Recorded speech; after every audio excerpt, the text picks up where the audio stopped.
Five Nights at Freddy's. Fazbear Frights. Number 3. Story 3. The New Kid. It's a bright, sunny day. The kind of day that makes you feel like you have to do something. You have to do something fun, or you have to be productive. Devin used his left index and middle fingers to make air quotes, trusting no one would notice his chewed-on cuticles and bitten-down nails. Then he continued in what he hoped was an ominous tone. It's the kind of day when your mom makes you mow the lawn. But today isn't a mowing day. Today is a birthday party day. Devin heard rustling in the classroom. Someone snickered, but he didn't look up from his papers. He kept his head bent, his long hair hanging like a protective shield between him and the class. Normally, he hated having to stand in front of the class, for any reason, but today he was on a mission. If he had to read a stupid assignment for English class, he was going to make it work for him. Devin continued with his story, describing the birthday party scene for a pack of screaming 4-year-olds. He read about the balloons and the clowns and the bright-colored bounce house set up in the middle of the green lawn. But this isn't any ordinary bounce house, Devin read. No one knows that yet, but they're all going to find out now. Devin paused for effect. He didn't hear anything, but for all he knew, his teacher, Mrs. Patterson, and his classmates had disappeared. But he wasn't going to look up to see. Devin went on. Because now little Hallie is crawling into the bounce house. She's the first one in. Her twin sister, Hope, is right behind her. Was that a gasp Devin heard from the third row of desks? He thought it was. Good. He had her attention. He grinned as he kept reading. Hallie makes it almost all the way into the bouncy house, her bright pink dress clashing with the house's puffy red vinyl floor. Faster! Hope urges Hallie, pushing Hallie's butt. Hallie still crawls slowly, until suddenly she's sucked into the bounce house. Hope giggles and follows her. Devin stopped reading again. He was getting to the good part. But in a second, Hope is going to wish she didn't follow her sister. In just a second, she's looking down as she crawls inside, but now she's in. She looks up and she sees her sister's partially eaten body lying still on the red vinyl. No, wait, the vinyl isn't red. It's covered in blood. Was that a squeal Devin just heard? He kept reading. And the house isn't a house. It's a big mouth, and the mouth is chewing, and now it's opening wider, and Hope, now screaming, is sliding into... That's enough! Mrs. Patterson shouted. Devin blinked. He still didn't look up. He wasn't finished. Devin Blaine Marks! Mrs. Patterson spattered every one of Devin's 3 names like each was a spitball. Before he could respond, Mrs. Patterson's large square hand appeared in front of Devin's downward-aimed gaze and snatched the story from his grasp. The pages rattled, and he felt the sting of paper cut on the web of skin between his thumb and index finger. The classroom was so silent, Devin could hear a bird chirping outside the window. He finally looked up at Mrs. Peterson. What? What? Mrs. Patterson shook her head, sending her blonde ponytail into a wild dance. Mrs. Patterson was an English teacher, but she was also the girls' basketball coach. She was a huge woman, tall and broad in the shoulders. She towered over Devin, and Devin was already 5'9", tall for his age. If only he were coordinated enough to be a basketball player. Maybe then he'd be a part of... Devin. Mrs. Patterson softened her deep voice, and Devin finally raised his gaze to look at her white face. He even managed to meet her intense blue eyes. Mrs. Patterson's eyes were scary. Everyone in the class thought so. She could reduce you to a pile of smoke and ashes with just a look. Devin was happy he was still standing. Report to Mr. Wright's office, Mrs. Patterson ordered. Devin looked at his story, crumpled in Mrs. Patterson's hand. He wanted to argue, but he shrugged and headed toward the classroom door.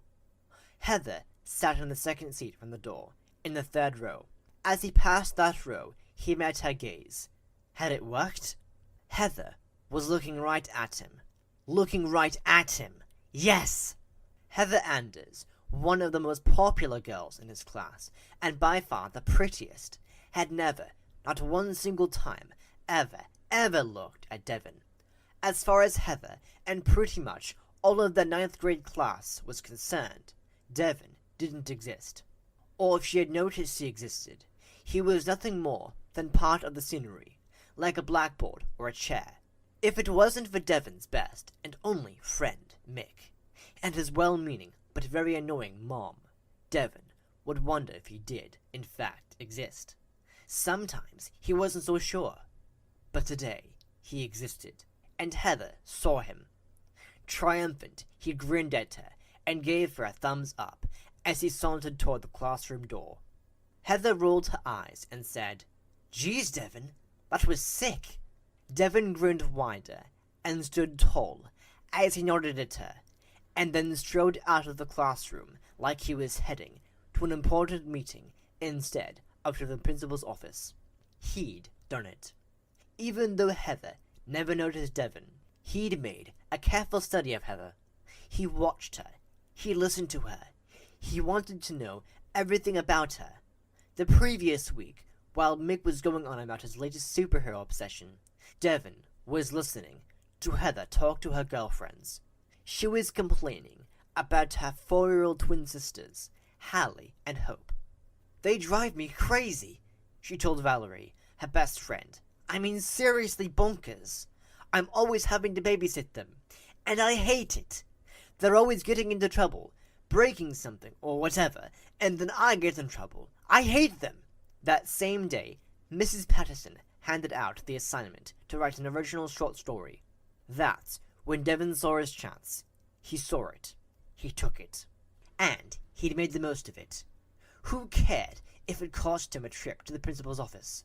The best creative artists had hidden depths lurking beneath the surface, and usually those depths were misunderstood. Devon and Mick met up after school at the regular spot in the back, at the edge of the teacher's parking lot. Devon couldn't wait to talk to Mick about what had happened with Heather. He hadn't thought to look at Mick before he left English class. He wasn't sure his friend saw what had happened. Mick tended to daydream. He was often caught staring out the school windows at who knew what. When Devon reached Mick, Mick was juggling his bright purple backpack, a papier-mâché tiger, a plastic go-cup with a Sellicue straw, a stack of books that obviously wouldn't fit in the overstuffed backpack, and a half-eaten package of chocolate cupcakes. White frosting from the missing cupcake was stuck to his lower lip. Devon pointed at the frosting. "Huh? What?" "Oh!" Mick wiped at his mouth with the back of the hand holding the tiger. It made him look like he was being mauled. It also made him drop the stack of books, which smacked the ground and scattered. Devon shook his head and bent over to pick them up. He stuck them in his own navy blue backpack, which was nearly empty. He'd already done his homework for the day while he was hanging out in Mr. Wright's office, and unlike Mick, Devon never read a book he wasn't required to read. "Sorry. Oh, you got those?" Mick asked. "Thanks." Mick squinted at Devon through his round, wire-rimmed glasses. He shoved his reddish-blonde bangs off his freckled forehead. They ended up sticking straight up. "Where's your art project?" "I dumped it in the trash." "Why? That 4-headed octopus was gnarly." Devon shrugged. He didn't tell Mick that he thought making papier-mâché animals was for kids, and that the art teacher, Mr. Stewart, had given Devon a D on the project, and a lecture on following instructions instead of doing whatever he wanted. "These were supposed to be representations of real animals, Mr. Marks," Mr. Stewart had said. "How do you know there aren't any 4-headed octopuses?" Devon had responded. "Only 5% of the ocean floor has been explored." That had shut Mr. Stewart up. Devon didn't like reading books, but that didn't mean he didn't read. He spent most of his spare time on the internet. Mick stuffed the second cupcake in his mouth. The boys started walking away from the school. Mick took a noisy slurp through his straw. That was a skeevy short story, Dev. Kind of made me throw up in my mouth. Devon gave Mick a gentle shove. Gross. No grosser than your story. Whatever. Did you see what Heather did, though? She was like really white. Her face, I mean. I thought she was gonna faint. Yeah, but did you see her look at me? Mick glanced at Devon, who bent down to pick up a round stone. He flung it at a stop sign, and it hit the middle of the O with a resounding metallic clink. I saw her look at you like she wanted to kill you. Nah, didn't you hear what she said? Mick adjusted his backpack. Yep, she said the story was sick. No, she said it was sick, as in cool. Mick screwed up his round face. I don't think so. Devon shrugged again, picked up another rock, and fired it at a lamppost. He got a resonant bong as a reward. The point is that she noticed me. She talked to me. Mick twisted his small mouth. That's something? It sure is. The boys had reached the railroad yard that was half a mile from their school. They began weaving through the stationary, graffiti-covered boxcars. The railway yard smelled like oil and creosote, and it was filled with the sounds of train wheels clunking lethargically over dirty old rails.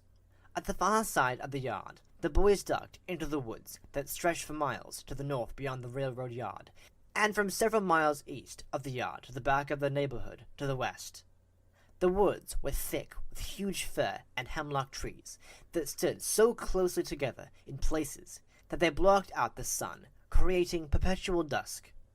On a cloudy day, the forest was even darker, like it was one big shadow engulfing and muting the too loud, too bright, too busy craziness that most people called real life. Devon loved the darkness, and on a sunny day like today, it was a relief to duck into the trees and leave the blazing light behind. Halfway from the railroad yard to the neighborhood, if they stayed near the edge of the woods, they'd reach their clubhouse, the hangout they had set up in an old abandoned gas station that backed onto the woods. For the 6 years they'd been friends, they'd spent nearly every afternoon after school and much of every weekend in that clubhouse. If Devon was honest, which he wasn't, he thought they were getting a little old to have a clubhouse. It was fine when they were in grade school, and maybe even last year in middle school, but now that they were nearly at the end of their freshman year, it was too little kid for them. Devon had outgrown the pretend games of pirates and space cowboys, and he no longer saw the collection of junk they'd amassed over the years as treasures. He didn't want to be one of the two boys who had no place to go after school other than a tumbling down empty gas station. But that didn't mean he had a problem with that clubhouse. It might not be little kid fun for him anymore, but it was a place to get away from all the crap of real life. It was the place he could go and forget about school, and forget about all the pressure his mom was always putting on him to be somebody. It was a place he could go and forget about school, and forget about the pressure his mom was always putting on him to be somebody. Don't end up like me, Devon. Be somebody, she told him, over and over and over, and don't you think? Mick asked. What? How long had he been walking along not listening to his friend? Devon had no idea what he'd missed, but he figured it probably wasn't important. Mick's least favorite subject of conversation was the digital math game he was working on. It's going to be like playing spy, like with ciphers, Mick had explained to Devon. Mick and Devon got mostly B's and C's peppered with the occasional D at school. That wasn't, however, because they were stupid. They weren't. Devon just never cared enough about school to apply himself. His mother's words. School bored him. Why work hard at it? Mick's problem was a little more serious. He had the same learning disorders Devon didn't really understand, and he tended to have attention issues. We're not going to label the boy, Mick's father said, according to Mick, so Mick had never been treated for anything. Basically, as far as Devon could tell, Mick was like a savant who couldn't figure out how to play the school game. And Mick didn't care about the school game. He was in love with food, the reason for his soft, slightly pudgy form. and fantasy worlds of any kind. Mick was an overgrown kid, almost as tall as Devon. Mick's high-waisted, corduroy pants and buttoned-down, short-sleeve shirts screamed nerd. But it didn't seem to bother him. Devon figured someday Mick would probably own a gaming company and be a zillionaire. "Devon!" Mick yanked on Devon's t-shirt sleeve. "What?" Mick blinked and looked around. They should be at the clubhouse by now. Yep, there was the old cedar tree with the split trunk. So, where was the gas station? "It's gone," Mick said in a very small voice. He was right. The gas station was no longer there. In its place, a hulking yellow backhoe sat idle next to a mass of debris, like a dragon waiting to spew fire at its defeated foe. Mick plopped down on a fallen log, but he blinked and sniffed. Our treasures! Devon, who was feeling strangely thrilled by the demolished clubhouse, looked down at his friend. Mick's large brown eyes were moist. He rubbed his nose. Devon took his seat next to Mick and threw an arm around his shoulders.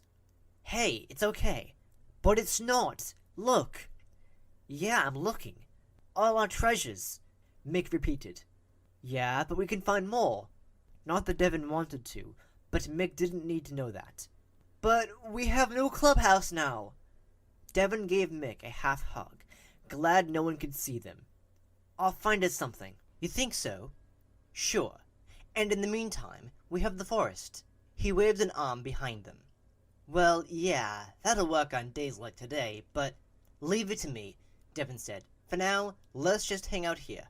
No matter what, we're in it together, right?" He held out his right index finger. Mick grinned and nodded. "In it together."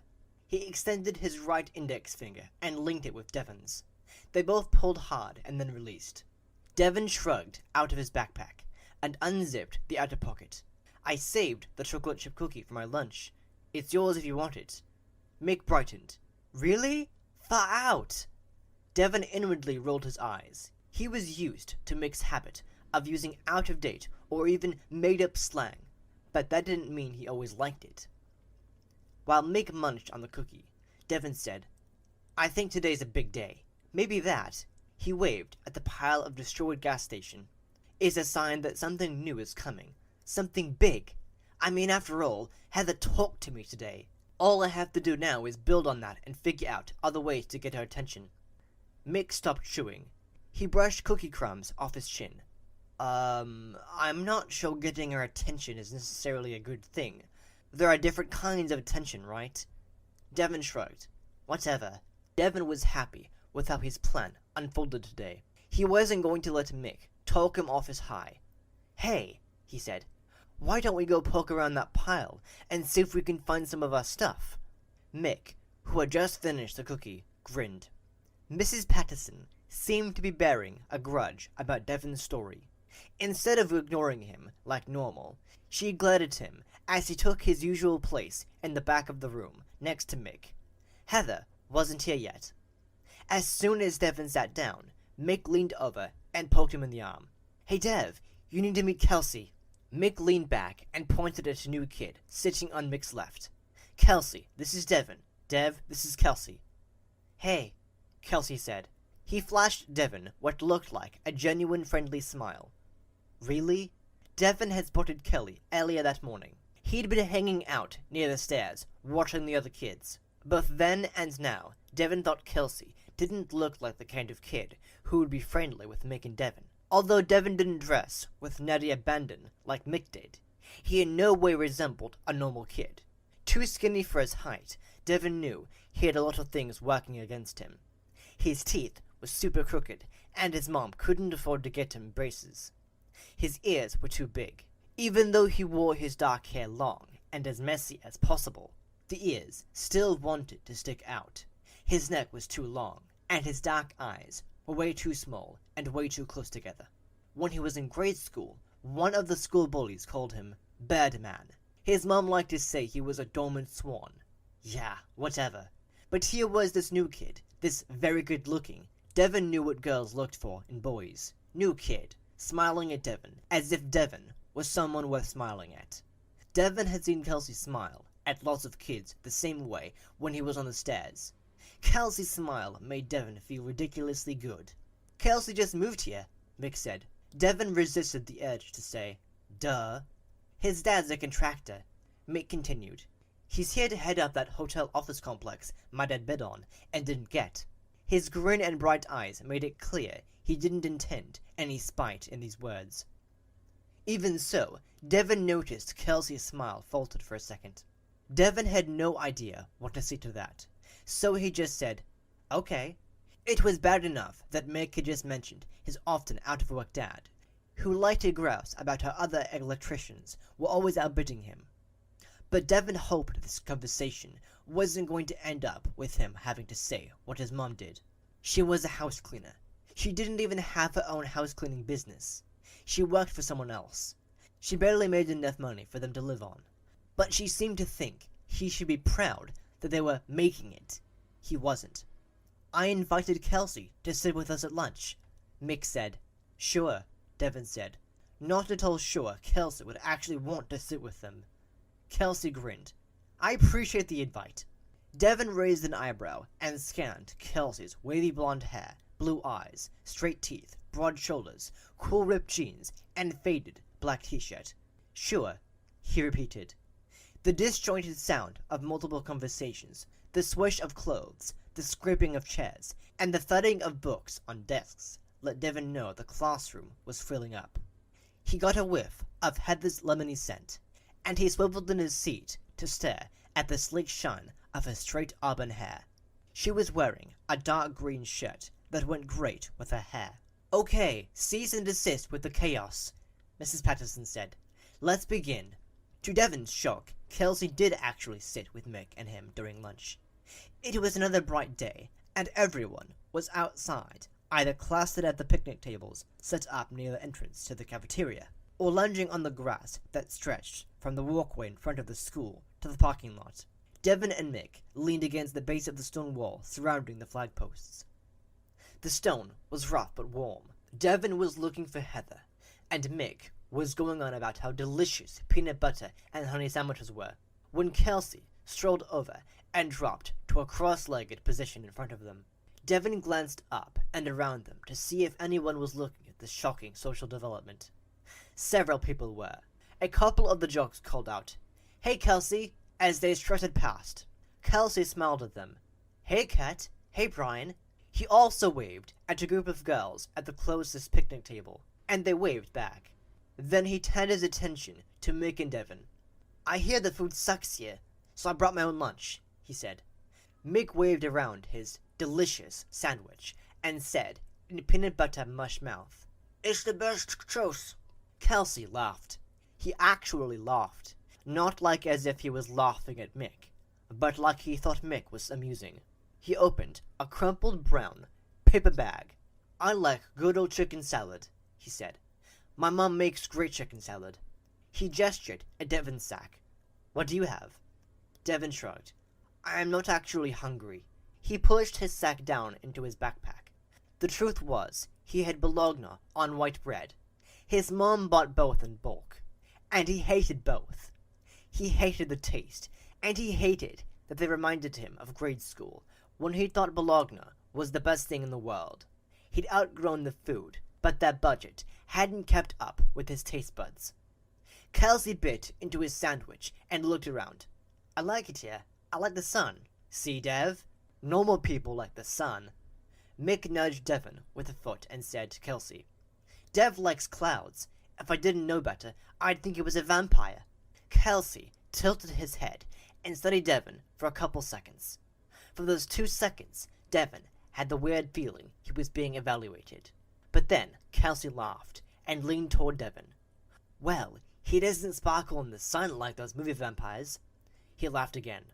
"Probably not a vampire." Devon said in a creepy vampire accent, "I don't want to suck your blood."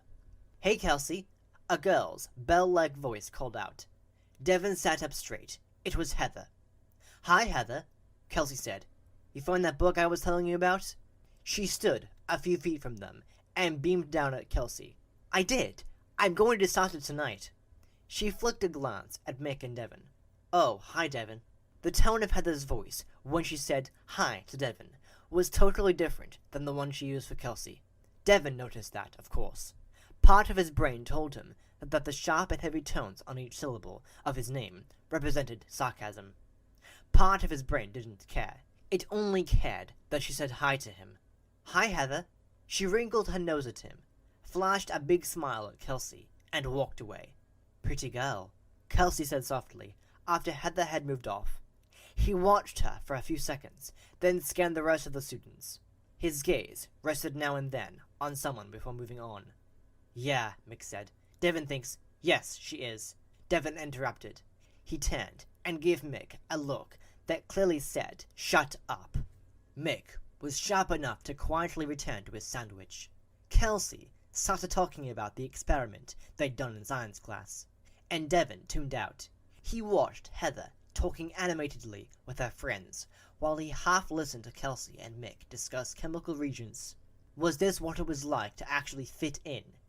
Maybe not quite, but it was closer than he'd gotten in years. Devon pretty much floated through the rest of the day. He hadn't felt this good in a very long time. He even raised his hand once in math and answered a question correctly. Mr. Crenshaw's mouth dropped open. On his way through the school to meet Mick after his last class, Devon passed Heather and her friends loitering by the lockers. Heather stood with her back to the hallway. Her friends formed a semicircle in front of her. There was Valerie and Juliet, along with her third BFF, Gabriella. Gabriella's boyfriend, Quincy, also stood nearby. For some reason Devon didn't understand, Quincy always seemed to be hanging out with the three girls. "I've decided I'm going to make my own movies." Heather flung her hair back over her shoulder. "I don't want to be an actress. I want to be behind the camera." Heaven didn't think. He just stopped next to Heather and started talking. Ignoring Heather's friends, he pushed in sideways in front of Heather and said, "If you're going to make movies, you should do horror movies. Even campy horror movies can get good followings." Heather took a step back and looked Devon up and down. He kept talking. "If you decide to do horror movies, let me know. I have a cousin who has clown makeup and costumes.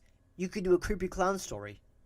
Heather tapped a red-nailed index finger against Devon's chest, emphasizing each word with what could have been scorn. "But maybe not," she pronounced. "You are unoriginal. That's been done, done, done." She turned and flounced off. Her friends followed, but not before Valerie, her blonde curls bouncing as she shook her head at Devon, said, "You are very weird." Devon watched them walk away as she rubbed the spot Heather touched. She touched him! As Mick and Devon headed away from school, Mick waited for Devon to talk about his search for a new clubhouse. But Devon didn't talk about that. "She actually touched me," Devon was saying. He just finished telling Mick how he talked to Heather in the hall. It sounded to Mick like Devon had made himself look like a total doofus, but Devon didn't see it that way. Devon actually thought Heather's comment and her fingertip to the chest were worth getting excited about. Mick was a little worried about Devon. It seemed like he was getting just a bit delusional. It wasn't that Mick thought Devon didn't deserve to get Heather's attention. Sure he did. Mick's parents had taught him that looks don't mean anything, and everyone is equally deserving of love and other good stuff. Mick had to admit he wasn't really sure the world worked that way. He hadn't seen evidence of this attitude in school for sure, but he trusted his parents.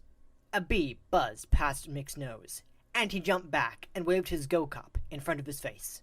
The liquid inside sloshed around. He watched Devon throw a rock at the coupling on the end of one of the boxcars. He hit it dead on, but he was missing big time with his conclusions about Heather. Devon's latest conversational attempt was a swing and a very, very big miss. Mick grinned. His dad would be proud of the sports metaphor. Mick hadn't liked sports when he was younger, but lately he'd been getting into baseball, which his dad loved. Mick liked the stats. As Mick and Devon ducked into the woods, Mick said, Dev, what's going on with looking for a new clubhouse?" "Huh?" Devon had been talking about Heather's hair. He blinked and looked at Mick. "A new clubhouse," Mick repeated. Oh, right. I'm still looking for something good. But in the meantime, I stashed a blanket, a tarp, and some ropes in the woods early this morning. I thought we could build a fort and make it like our camp. Mick grinned. Badabadonk! That's the boss!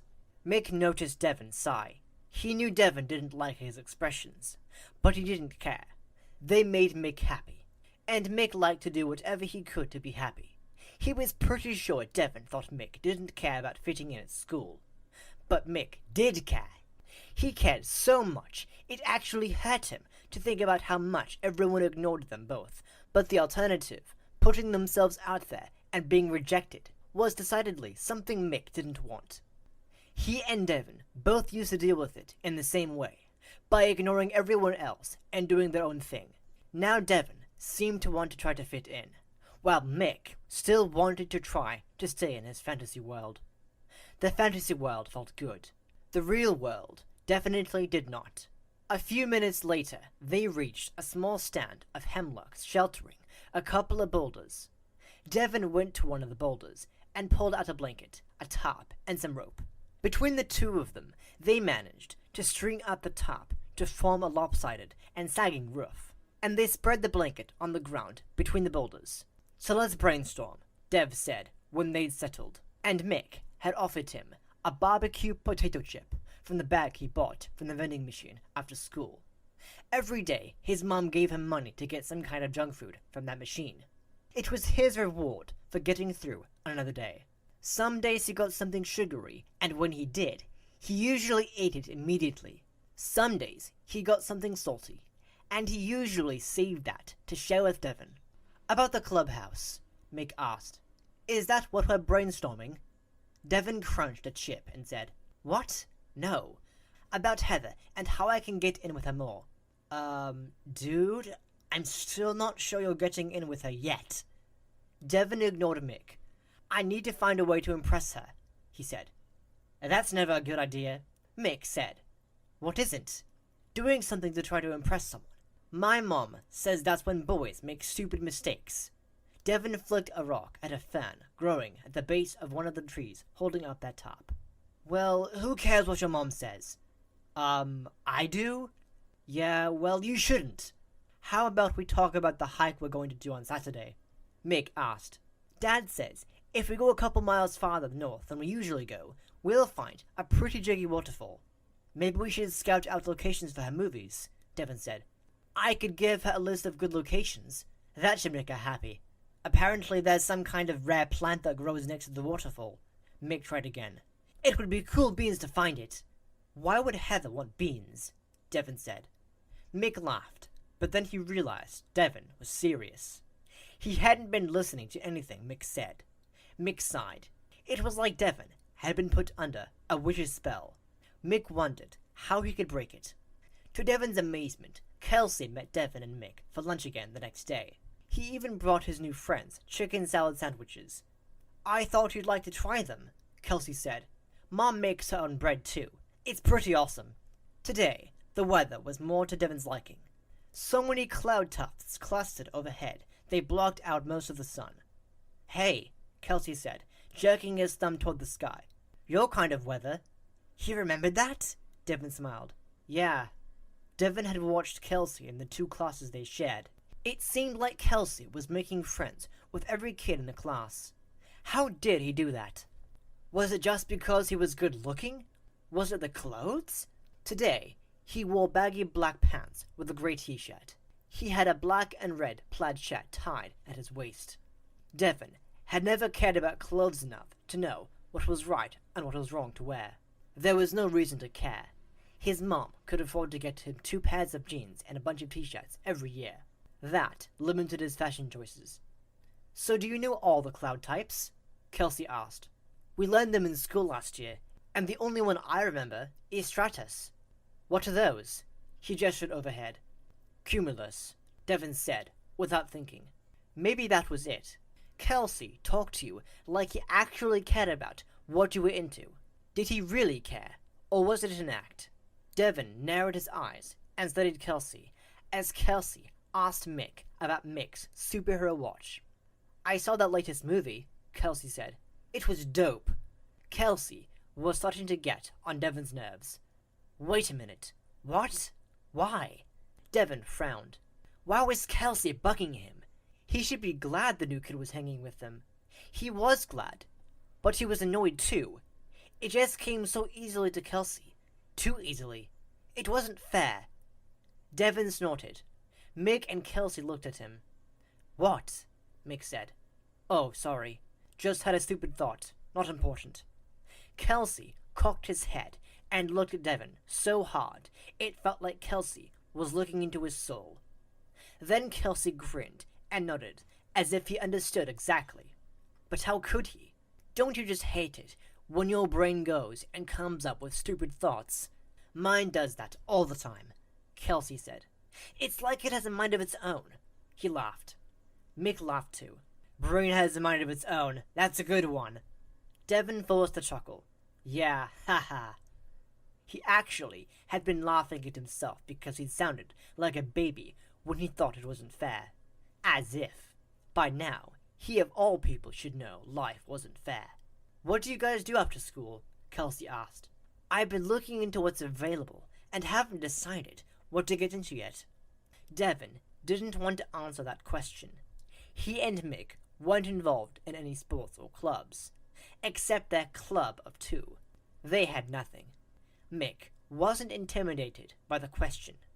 With naive honesty, he said, We had this clubhouse, this really cool hangout in an abandoned gas station, but they tore it down.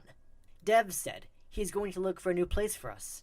Kelsey finished his sandwich and wiped his mouth with a black napkin. Who used black napkins? A hangout? He leaned forward. Well, you know, the best places for hangouts are abandoned buildings. My friends and I, at my last school, really got into urban exploring. We found some cool spots. When I learned I was coming here, I asked one of my buddies to let me know if there's anything around here worth checking out. He's looking into it. Cool, Mick said. But until then, I can still help with the hangout thing. You can? Mick finished his sandwich too, but didn't wipe off the chicken salad smeared on his cheek.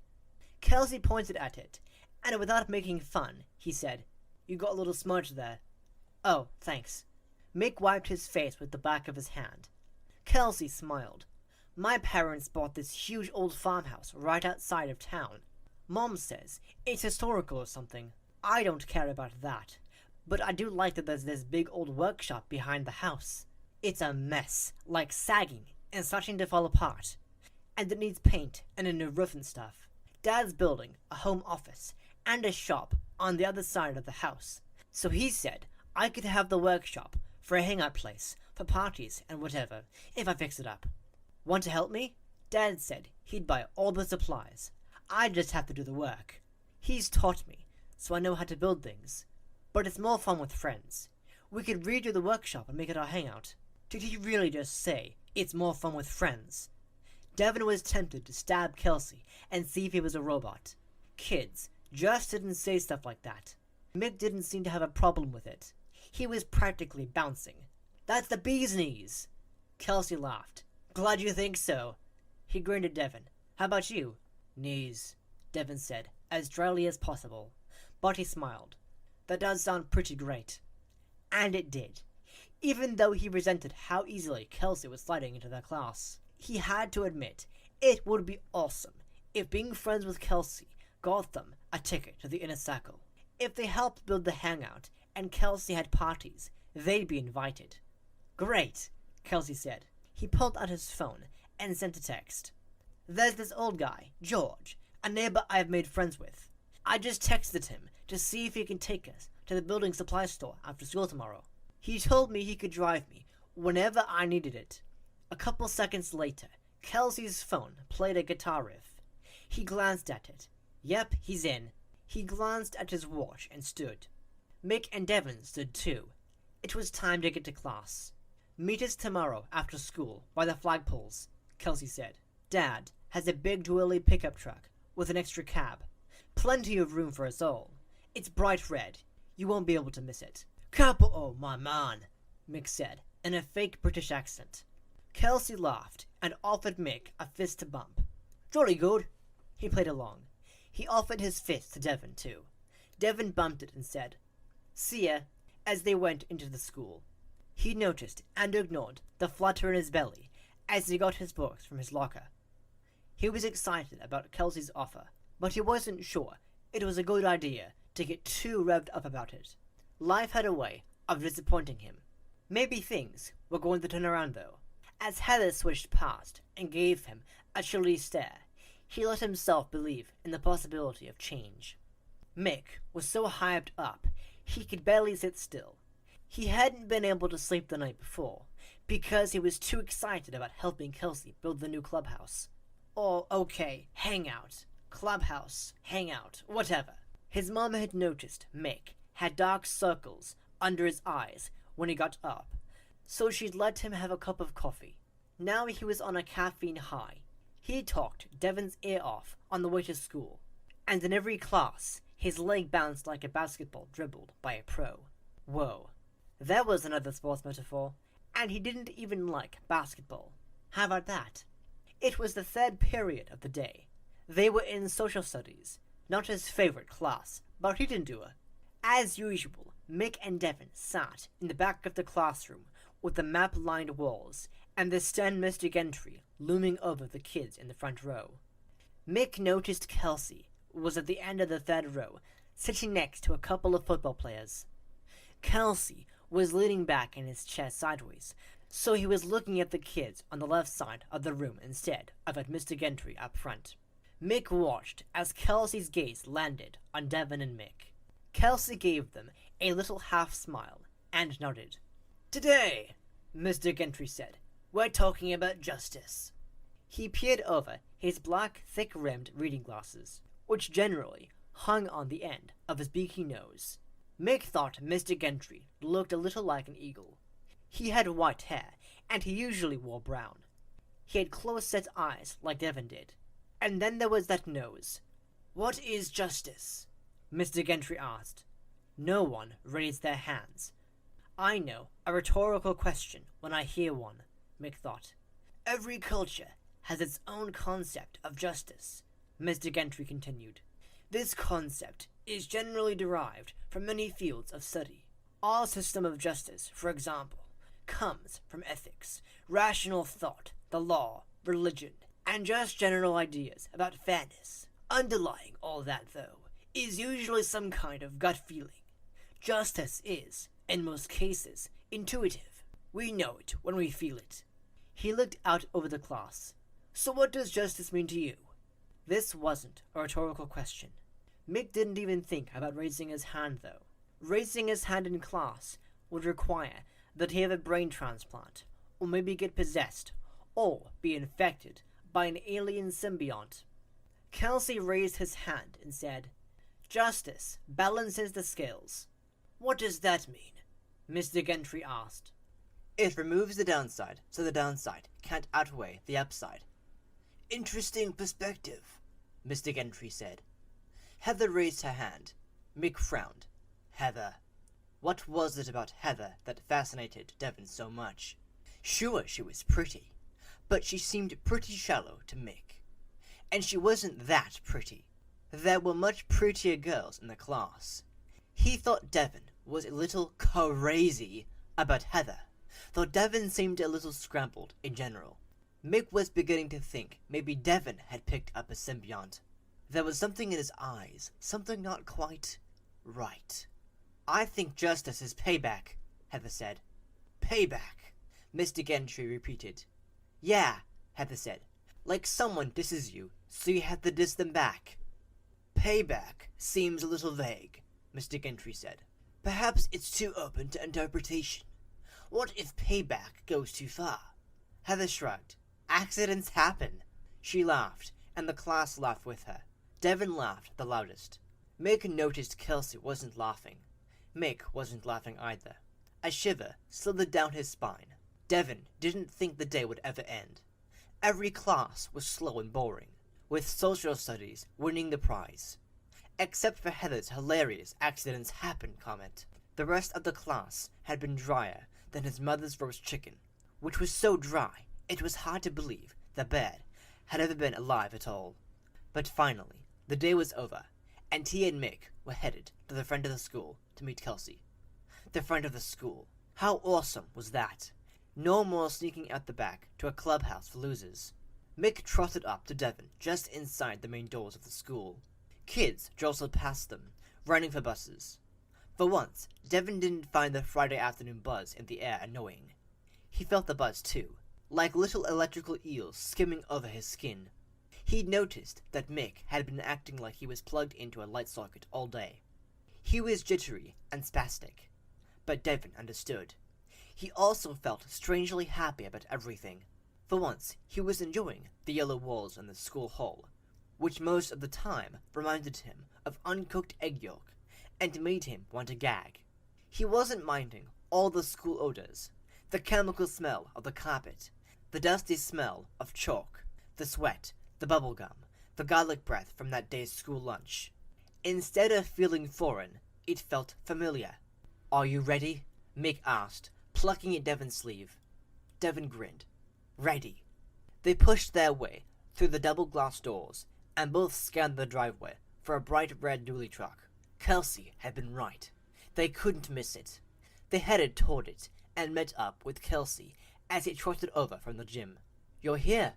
Kelsey sounded genuinely pleased. Devon was surprised. Kelsey raised a hand and waved at a bearded man behind the wheel of the truck. The man waved back, smiling. Devon wondered what it was like to have an adult male smiling at you. "No, seriously, let's tell the truth here." He wondered what it would be like to have an adult male, say, like a dad, around. Period. The only memory he had of his dad was of an angry man who threw things at his mom. Devon was 3 when his dad took off. He and his mom had been alone ever since. Kelsey led Devon and Mick to the pickup. Devon noticed a few kids give Mick and him looks, like they were cavemen who had escaped the Stone Age.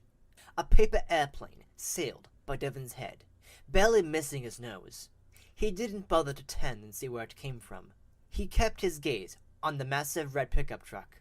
"Hey, George," Kelsey said, when they reached the truck. He and George did an elaborate finger flutter into a shoulder bump. "This is Devon." Kelsey nodded at Devon and Mick. "Nice to meet you, sir." Mick thrust out his hand and dropped the books he'd had tucked under his arm. Before Devon could reach for them, Kelsey bent down to pick them up. George, who looked to be a fit 60-something, shook Mick's hand. "No need to call me sir. Call me George." He turned to Devon and offered his hand. Devon shook it. It was thick and calloused. "Hi, George." Kelsey stacked Mick's books and handed them back to Mick. Mick shifted them and grinned. "Thanks." "Okay," George said. "How about—" "Hey, Kelsey!" Heather's voice rang out. Devon whirled to look at her. She was wearing a tight, bright red shirt today. He'd spent most of English staring at it, and he was happy to see it again now. Heather ignored his stare, but Gabriella gave Devon a heavy-lidded look designed to make him feel like a worm. He made an ugly face at her, and she clutched Quincy, who pulled her close and said to George, "Nice rig." "Thanks." George grinned and patted the hood of his pickup like it was a dog. "I've got a 6.2-liter V8 under the hood here, 420 horsepower, and 460 pounds of torque." "Whoa," Quincy said. "Sweet." He leaned against the front of the truck like he was posing for an ad. Gabriella giggled and posed next to him. Devon's jaw clenched. Quincy and Gabriella were the prettiest people in the school. Gabriella was Hispanic, and she might actually someday get to be the star she told everyone she was going to be. She was that beautiful. Quincy, dark-haired, but with lighter skin, had the bad boy look Devon had once tried to pull off by slicing gashes into his jeans, tearing at his t-shirts, and slouching more. It didn't work for Devon. All he got was a lecture from his mom on taking care of his stuff and standing up straight. "What are you doing this weekend, Kelsey?" Heather asked. Kelsey gestured toward Mick and Devon. "We're going to the building supply store to get what we need so we can turn an old workshop into a great hangout spot." Heather flicked a glance at Devon, then smiled at Kelsey. "That sounds fun. I love DIY." Kelsey smiled. "That's cool." Heather laid a hand on Kelsey's arm. You know, I'm a really good designer. I helped my mom do a surprise man cave for my dad. She turned toward her friends. Remember building those wall-to-wall bookshelves? The three girls laughed, poking one another in delight over some private joke. Devon wanted to throw up. Valerie, a very small girl who wore enough makeup for 10 girls, had a nasally voice that turned into a honk when she laughed. And Juliet, tall and slender, had a little girl giggle that made Devon's teeth hurt. Quincy pushed off from the truck. I've got mad hammering skills. Kelsey looked at Quincy with no expression for a second. Then he smiled and said, That's great. Devon didn't think Kelsey thought it was great. He seemed annoyed. But why? Heather took Kelsey's hand. How about you have a building party this weekend? We can all come and help. Kelsey opened his mouth, but before he said anything, George grinned and said, Hey, that sounds great. I can help you set up a barbecue. Heather gestured at the truck. Then let's go get some supplies. Kelsey looked from Heather and her friends to Mick and Devon. Quincy's brother was going to take us home, but he had to be someplace. We could go with you to the supply store, and then maybe you could run us home. Sure, George said. Be happy to, but... He looked at the group of them. You're not all going to fit. Heather said, Sure we will. There are only 5 of us, plus you and Kelsey. 7 plus me and Kelsey, George said, gesturing at Devon and Mick. Heather glanced at Devon and Mick. She waved a hand in the air. Oh, they can ride in the back. Nope, sorry, George said. That's against the law. From the moment Heather and her crew had shown up, Devon had felt like he was watching the scene unfold from inside a glass cocoon. He got what everyone was saying, could hear the girls' annoying laughter, but it was all muted. Even though they were standing just a few feet from Devon, they felt very far away, almost like he was watching them on a movie screen. His other senses seemed to have been turned off. He could no longer smell the bus exhaust belching out as the buses accelerated away from the school. He couldn't feel the clothes on his body or the pavement under his feet. Now it felt like fog was rolling into his little cocoon, and it was seeping inside of him, putting his brain in murk that made thinking nearly impossible. Maybe that was why he was surprised when he saw Mick step forward and say to Kelsey, I thought just me and Devon were going with you today. Kelsey frowned and looked at everyone. Devon knew the problem. Kelsey was asking himself, should I be the jerk and blow out the 2 losers? Or should I ignore the pretty girls? It wasn't going to be a tough choice. Kelsey was still holding Heather's hand. George spoke up. How about this? We'll do 2 trips. I'll take some of you kids out there. Then I'll come back for the rest. It's only a 10-minute drive. The wait won't be that long. Kelsey released a pent-up breath. Thanks, George. Heather grinned at Kelsey and pulled him toward the pickup's passenger door. Come on. We can share the front seat. I am small enough that we can both fit under the seatbelt. She giggled. Kelsey shrugged and let Heather lead him to the front of the pickup. The others piled in the back of the pickup. Quincy pushed Mick back as he squeezed in after the other 3 girls. For a second, it looked like George was going to protest the number of kids in the back seat. But then he shrugged and got behind the wheel. All 4 doors slammed. George put his window down. I'll be back for you, boys. As soon as George started his 6.2-liter V8, whatever that meant, engine, Devon's cocoon collapsed. He actually felt his ears pop as the air around him seemed to adjust to real space and time again. His senses went on high alert too. The first thing he smelled was the grape soda in Mick's Go Cup. Then he got a whiff of gasoline as the big red truck drove away with Devon's short-lived optimism. He knew it was too good to be true. He felt Mick tug at his shirt. Want to sit over there and wait? Mick pointed at the curb and sucked through his straw. He plunked his padded rump on the curb and piled his backpack and extra books next to him. A car full of kids blasted past them, and someone let out a shrill whistle. Someone else shouted, "Losers!" Devon put his back to the driveway. He turned toward the woods and said, I am not waiting. I'm going home. Mick pulled his mouth from his straw. His upper lip was stained purple. Why? Devin glanced down at Mick. He looked pathetic sitting there with his go cup. Devin wanted to snap at him and walk away, but 10 years of friendship and thousands of in-it-together fingerlinks kept his temper somewhat under control. Seriously, you're asking me why? Mick frowned, then nodded. Devin sighed and sat down on the curb next to Mick. Do you really think that after the 30 minutes it will take for George to drive them there, come back for us, and then get us there, we're going to be welcomed into the group? Don't you think it might just be a little bit, and I'm being very, very sarcastic right now, in case you're missing it, awkward? Mick had to think about that for several seconds. Devin waited. Finally, Mick sighed. Yeah, I see what you mean. He sniffed and sucked on his straw. Why did Kelsey do that? Why didn't he have them wait? Again, seriously? You're asking that? Did you not see him make a move on Heather? Mick twisted his lips and looked up out the corner of his eyes, as if watching a replay on a tiny screen up and off to the right. He frowned. I thought she made a move on him. Whatever! He went along when she suggested they share the front seat. Mick thought that over and nodded. True. Devin stood. So are you coming with me or not? Mick sighed. Yeah, I guess so. He lifted his backpack, and Devin picked up Mick's extra stack of books. Does this mean we can't have our clubhouse at Kelsey's house? Mick asked, as they started walking toward the woods. Yes, I think that's exactly what it means. Mick was still feeling a little bummed about what happened with Kelsey when he met Devin for their hike on Saturday morning. He tried not to let things bother him too much. If he did, he'd be miserable all the time. He didn't really want to be miserable. Mick and Devin lived in a neighborhood that wasn't as nice as Mick wished it was. It wasn't awful. He'd seen much worse. But it wasn't good either.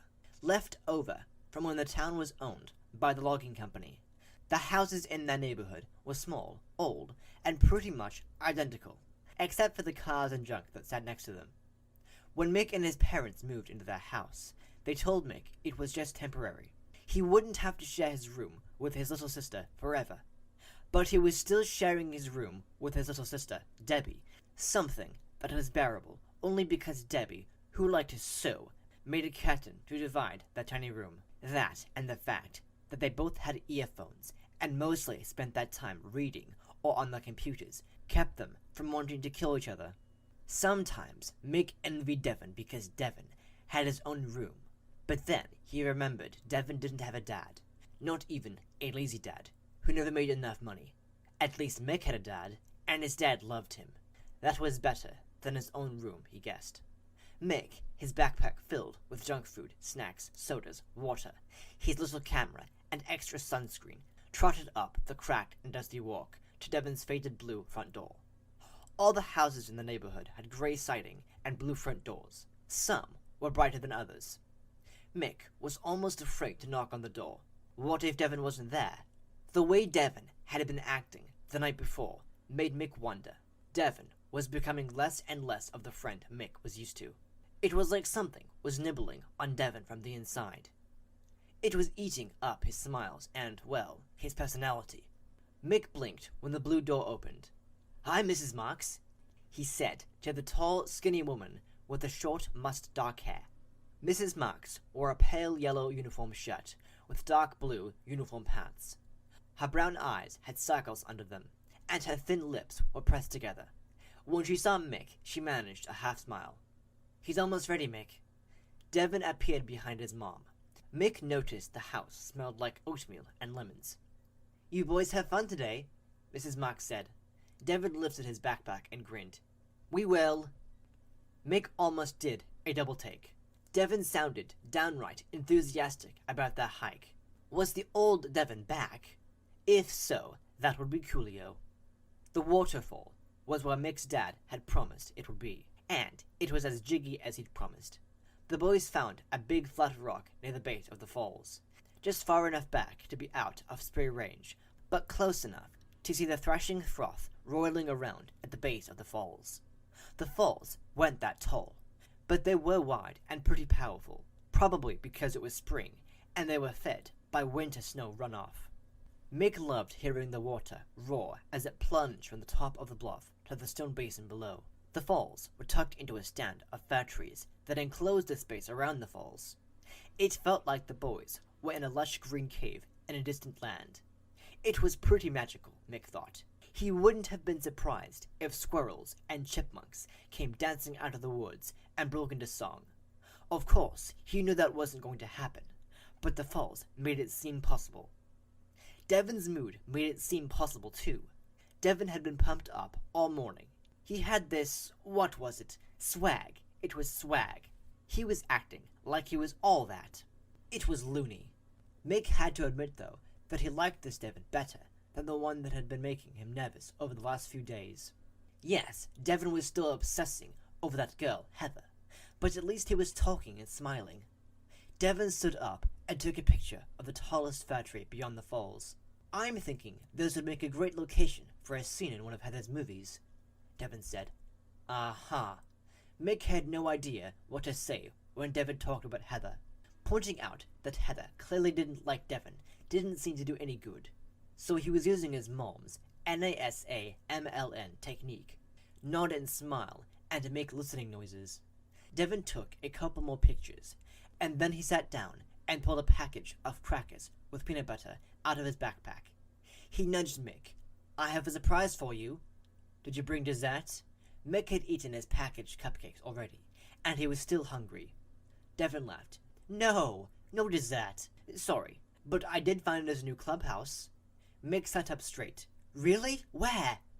That's part of the surprise. I did what Kelsey suggested. I looked for abandoned places near here, and found one. I'll take you there on Monday after school. Why not today? Devon grinned in a sly way that made Mick's breath catch for a second. It's too far. We have to go east at the railway yard instead of west toward our houses, like we usually do. Okay. Why did Mick suddenly feel like Devon was hiding something? He opened his mouth to ask what it was, but then he closed his mouth. Maybe a more subtle approach was needed here. Whatever was going on with Devon, Mick thought it would be smarter to watch and wait, instead of meeting it head-on. Devon finished his crackers, brushed crumbs off his face, and stood. Come on. I want to scout more locations for Heather. Mick sighed. Okay. Stuffing empty junk food wrappers into his backpack, Mick said, But wouldn't you rather play scavenger hunt? They'd been playing since they were small, and Mick loved it. One of them would pick an object for them to find, and whoever found the closest thing to it would get a junk food reward from the other. That's how they'd gotten most of the treasures they'd lost when the old clubhouse was torn down. A silver ring became a pop-off tab from a soda can. An airplane became a huge, plane-shaped tree branch. A pizza became a big flat rock with pepperoni-shaped speckles on it. Devon shrugged. Okay, we can do that too. Mick grinned and scrambled to his feet. Okay, I'll pick the first object. Let's find a fan. Devon strode ahead. Sure, why not? It took nearly an hour to retrace their steps from the falls and get back into a familiar part of the woods. It took that long because Mick was running all over looking for something like a fan. When they found a big fen frond, they decided that would do until they located something better. It didn't look like they were going to find something better until a crow pooped on Devon's shoulder. Mick saw it happen. They were strolling along with the fir needle-padded forest floor, and Devon was juggling 3 stones as they went. The crow sat on a high branch above their heads. It had cawed when they approached the tree it was in. Mick had looked up at it. As they passed beneath it, the crow flicked its tail feathers, and a big white splotch appeared on Devon's shoulder, in sync with a squishy spotting sound.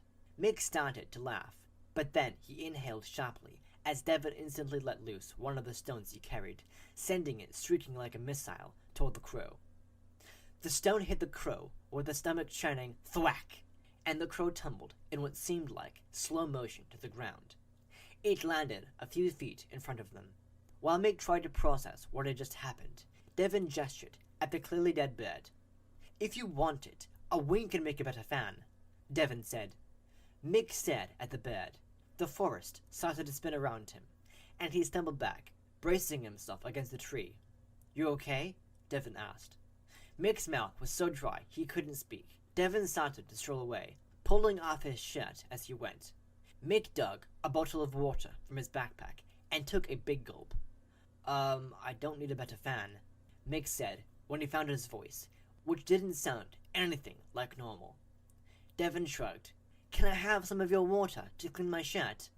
Mick handed over his water bottle without speaking. He had no idea what to say, or maybe he was afraid to say anything at all. On Monday morning, Kelsey was waiting for Mick and Devon at their lockers. Mick was surprised but pleased. Maybe they'd get to hang out at Kelsey's after all. Hi, Kelsey, he said. Hey, Mick. Hey, Devon. Mick wasn't sure what to expect from Devon. He knew Devon was mad at Kelsey, but Devon grinned and smacked Kelsey on the shoulder. Mick noticed Devon had a gauze bandage on his hand, but before he could ask about it, Devon said to Kelsey, Dude, you have a good weekend? Mick felt his eyebrows rising. Huh? Kelsey's brows went up a notch too. He squinted at Devon for a second. Then he smiled and said, Look guys, I'm really sorry about Friday. That was awkward. I wasn't sure what to do.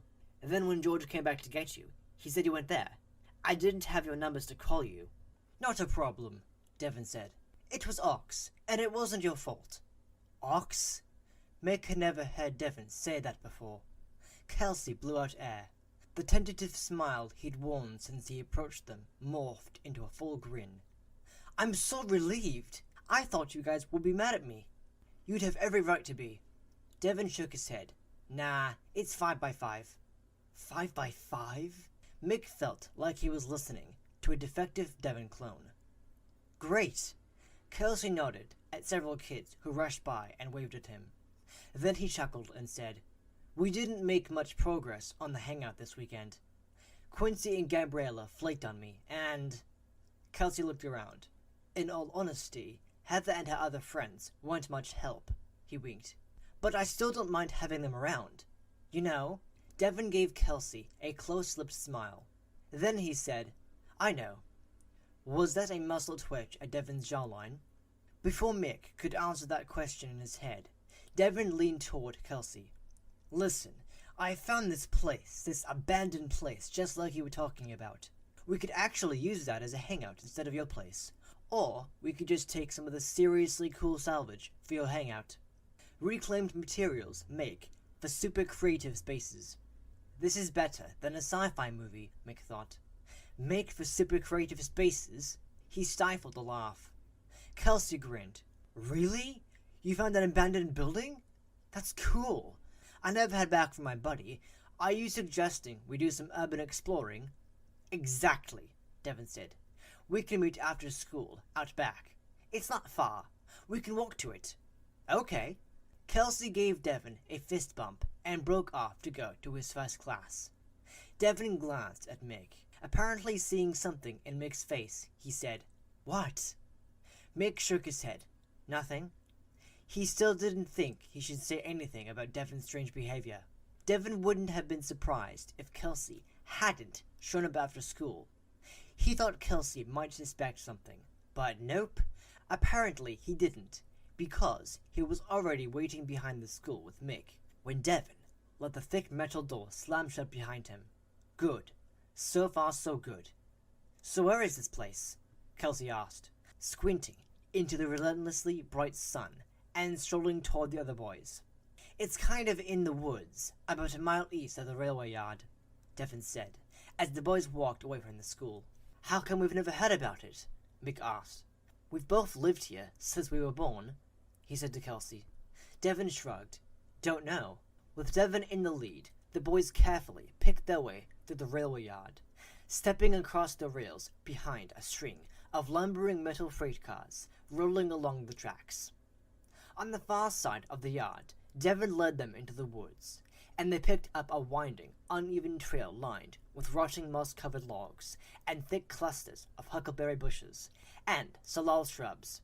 The air was moist and rich, with a loamy smell that made Devon think of rainy days. He liked rainy days for the same reason he liked cloudy days. Mick and Kelsey chatted as they walked, mostly about TV shows.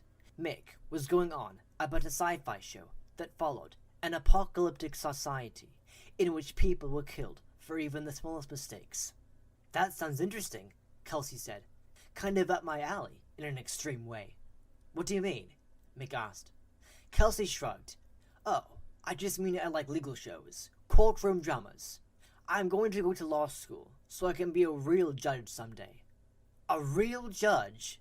Devin wondered what that meant. You don't want to be a builder like your dad? Devin asked. Nope. I like building things, but I'm kind of keen on justice. Dad gets that. He says we all need to do what we're passionate about. That's true, Devin thought. About 100 yards before they reached their destination, the trees thinned, and the sun's rays touched their skin. Devin felt the light and heat hit his face, and for just a second, his feet faltered. You okay? Kelsey asked. Yeah, I just tripped. As fast as it intruded, the sun retreated. Devin turned off the trail and ducked into a denser, darker part of the woods. The other boys followed him. Are we there yet? Kelsey asked, then laughed. My sister always asks that when we're in the car. Mine too, Mick said. Devin ignored them. They were almost there. He led them around a gnarled spruce, and there it was. He stopped and waited for Kelsey and Mick to catch up. When they did, he heard them suck in their breath in unison. Whoa, Kelsey said. Creeptastic, Mick said. Kelsey laughed. Hunkered in the woods in front of them, a big, low-slung building with a shallow roof line and small boarded-up windows clung barely to life. Although the building was intact, it sagged and leaned, like it was getting too tired to stay standing, because a bubble-shaped, filthy, but unbroken skylight bulged from the middle of the top of the building. It looked like it wore a bowler hat. It was hard to tell what color the building had been when it was built. It was mostly green and black, streaked with mold, mildew, and moss. It was also being consumed by wild blackberry bushes. Aggressive, prickly regiments of the vines flanked the building on all sides, the boys could see from where they stood. The vines grew low, barely reaching the bottom of the building's few windows, but they were thick, compacted together in a barrier that would demand a blood sacrifice to get past. You don't expect us to go through those, do you? Mick asked Devin. Devin laughed. Do I look stupid? He laughed harder. Wait, don't answer. His laughs were high-pitched, kind of girly. Mick was looking at him strangely. Come on, Devin said, leading the boys around the building. What was that? Kelsey asked. Devin gestured at the wall they were passing. An old, faded sign hung askew from under the weather-worn eaves. The sign was so faded you could only make out an F, a Z, and a P. But next to the letters, the image of something round defied the elements. Is that a pizza? Mick asked. I think so, Devin said. I think this was a pizzeria. I love pizza, Mick told Kelsey. Kelsey smiled. Me too. Hey Mick, pull out your cell phone and see if you can find anything out about the place. I'd do it, but I forgot my phone at home. I realized it after lunch. I don't think I've ever done that before. I feel naked without it. Mick laughed and pulled out his phone. Don't bother, Devin said. There's no cell service around this building. Mick held up his phone and turned in a circle. Well, that's a little spooky-o. Come on. Devin motioned for the boys to follow him around the opposite side of the building, when his running shoes started making scraping sounds instead of the dull thuds they'd made in the forest. He gestured at the ground. See? I think this was a parking lot. Yeah, look. Kelsey pointed to the far side of the lot at a sign tacked to a tree trunk. Probably once white, it was now grey, but when Devin squinted, he could see the letter. Stummers on. Customers only, Kelsey said. Should we be here? Mick asked. Devin glanced at him. Why not? Does it look like anyone else cares about this place? Besides, no one ever cared that we hung out in an abandoned gas station. He's got a point, Kelsey said. Come on over here, Devin said. Although this side of the building looked like it was just as choked by blackberry bushes as the other side, Devin knew better. He stepped over a chunk of broken concrete and bent over. Do what I do, he said to the others. Bent almost double, Devin poked his head into what looked like an impossible blackberry bush. But once you got close, it was clear the bush was growing around something. Devin didn't have any idea what the something was, but it had an opening. He dropped to his knees. "You have to crawl," he called back to the other boys. Mick groaned, but Kelsey shrugged and said, "That's the life of an urban explorer." Devin grinned. Kelsey was wearing jeans with torn knees. Devin was sure they were the kind you bought already torn. The kind that cost $100 at least. More than his mom would ever pay for a pair of jeans. "It will be worth it, I swear. Just go slow," Devin encouraged. He crawled forward. He knew Mick and Kelsey would follow him. They were too curious not to. After about 4 feet of tunneling through a narrow opening, he reached the place where he could stand up. So he did, brushing off his legs as he waited for the others. He looked up and around. He still wasn't sure what it was. It was a rounded enclosure, like some sort of novelty entrance. Maybe to the restaurant. He thought part of the entrance had collapsed, which was what had made for that tunnel-like way in, and what had protected this part from the weather and the forest damp air. "This is awesome sauce," Mick said, popping up next to Devin. His breath smelled like his favorite grape soda, and his hair smelled like sweat. Kelsey got to his feet and looked around. Devin noticed one of Kelsey's knees was bleeding. "What is that?" Mick asked. "We used to live by the ocean," Kelsey said, "and there was this gift shop that had a shark's head at the entrance. I think this is like that. Not a shark, obviously, but some kind of animal head. See? There are the eyes." Devin looked up at where Kelsey pointed. He'd missed that when he was here before. To give himself credit, the first time he was here, it was dark. That was Friday evening. He'd wanted to find an abandoned building before Kelsey's buddy from his last town could, so he'd headed out after dinner. His mother had fallen asleep on the sofa, as she always did. He'd gone into the woods to explore. He wasn't sure why he went at night. Maybe he'd hoped to get lost. He hadn't really cared. He just wanted to forget what had happened that afternoon. But instead of being lost, he'd found this place. As he'd explored it, an idea formed. He'd nurtured that idea all day Saturday, and through Sunday morning brunch with his mom. When she fell asleep again, he returned and poked around some more, and his idea grew into a full-fledged plan. The eyes, Kelsey pointed out, were 2 round, dirty windows placed where eyes would be if this was, in fact, a head. And the place where the collapsed area lay was where an animal's snout might be. "I think you're right," Mick said. Mick turned around and gestured at the boarded-up door. He said to Devin, "So now what?" On the left side of the door, 2 boards leaned against the wall. Devin reached out and moved the boards, revealing a sidelight window next to the door. The glass in the sidelight was broken out. "Did you do that?" Mick asked. "Sure did. Want to take me to jail?" "Ha ha." Mick frowned at it. "You expect me to go through there?" Admittedly, the sidelight was narrow, but Devin had slipped in with no problem, and he figured even Mick could manage it if he sucked in his stomach and they gave him a push. "Yes, I do. That's why I brought this." He pulled from his backpack a roll of duct tape, and while Mick and Kelsey watched, Devin covered the inside of the window frame, which had held the glass, with a thick tape. "This way you won't cut yourself when you squeeze through," he told Mick. Kelsey stared at Devin for a couple seconds, then said, "Thoughtful." "Yeah, thanks," Mick said. "That's me," Devin thought. "Mr. Nice Guy." When he was done taping, he turned sideways and slid through the opening. Once inside, he called, "Even though that skylight is dirty, it lets in enough light to see, mostly. Mick, why don't you go next? I'll pull if you get stuck. And Kelsey, you push." "Okay." Mick and Kelsey chorused. Mick's soft, round shoulder pushed through the opening. He flailed out a hand, and Devin grabbed it and pulled. "Ow!"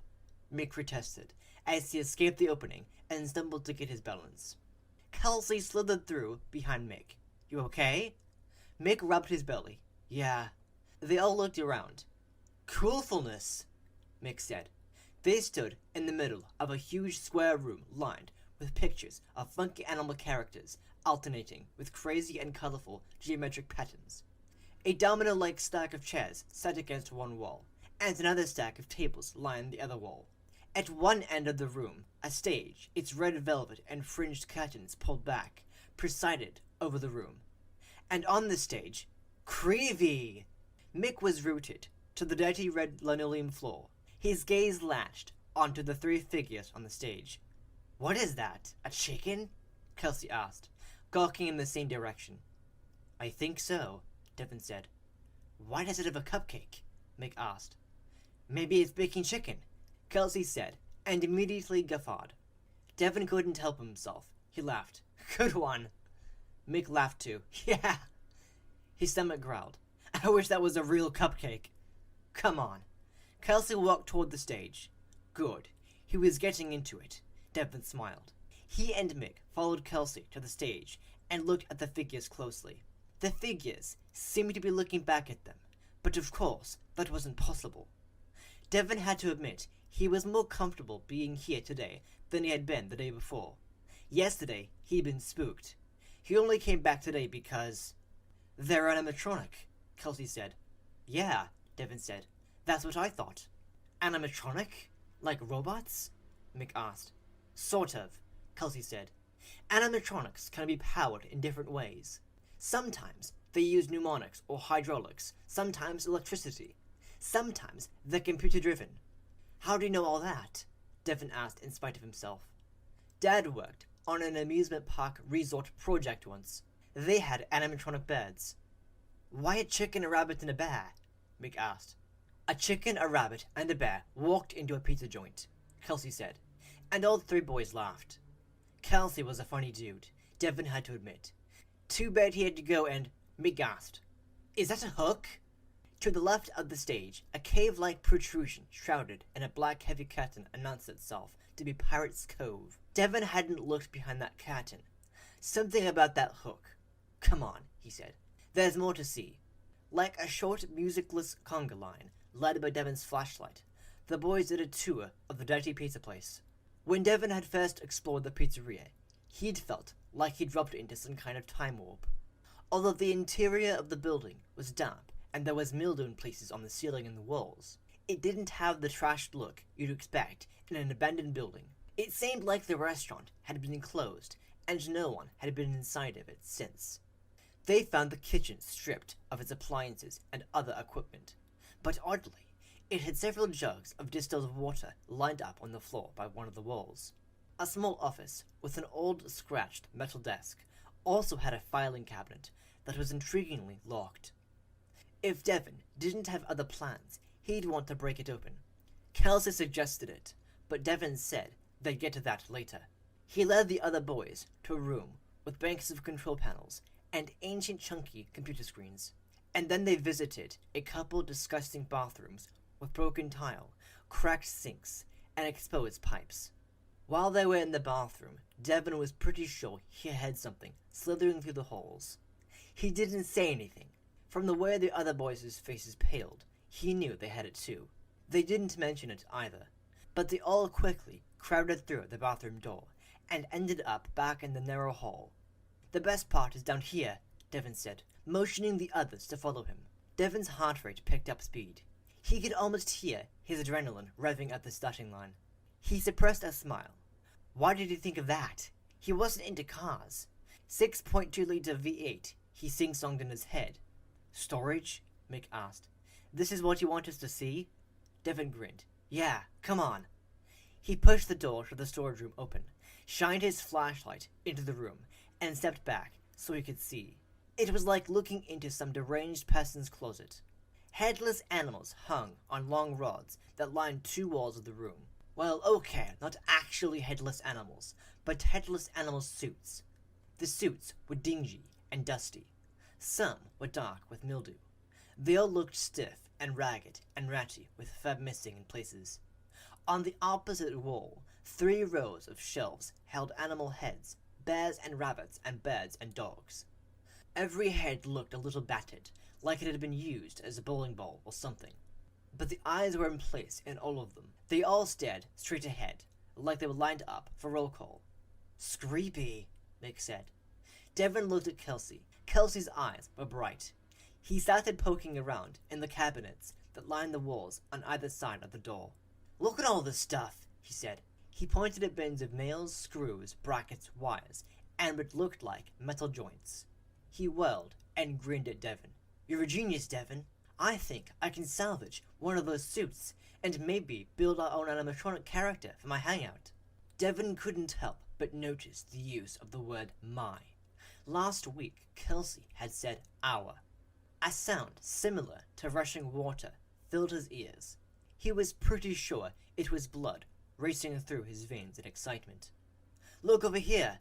He gestured for Kelsey to follow him, and went to the back of the room to a small corner closet. His feet made raspy scuffs along the floor that sounded bizarrely menacing. Devon had found the closet when he was here the first time, partially hidden behind the costumes hung on the inner wall of the room. He'd seen the potential in it, and that had given him his idea. However, it was his second visit that had locked it down, so to speak. Kelsey glanced at Devon, then grasped the closet's metal handle. Stepping back to the side, he slowly pulled the door open a few inches. Satisfied nothing was going to jump out at him, he opened the door the rest of the way. Devon's flashlight beam reflected off a pair of big round eyes. Mick crowded in behind them. "What's that?" Kelsey reached for the arm of the human-sized yellow bear standing in front of them. Devon knew what he'd discover. The arm was heavy. This wasn't just a fairy suit like the ones hanging on the rods. This suit was... "It's an animatronic suit," Kelsey said. "It has animatronic, abilities, I guess. But it can be worn like a costume. I've read about some cutting-edge stuff that they're doing with these, where you get in, and the suit reads your vital signs and responds to your pulse and temperature and stuff. Some can even respond to specific commands. Let the wearer speak to the voice of the character. I'm sure that's not what it is, though. It's too old. I wonder how it works." He pulled on the arm again. "Let's get it out in the open. I think it will take all three of us." "Sure," Devon said. "We can do that." This was going even better than he imagined.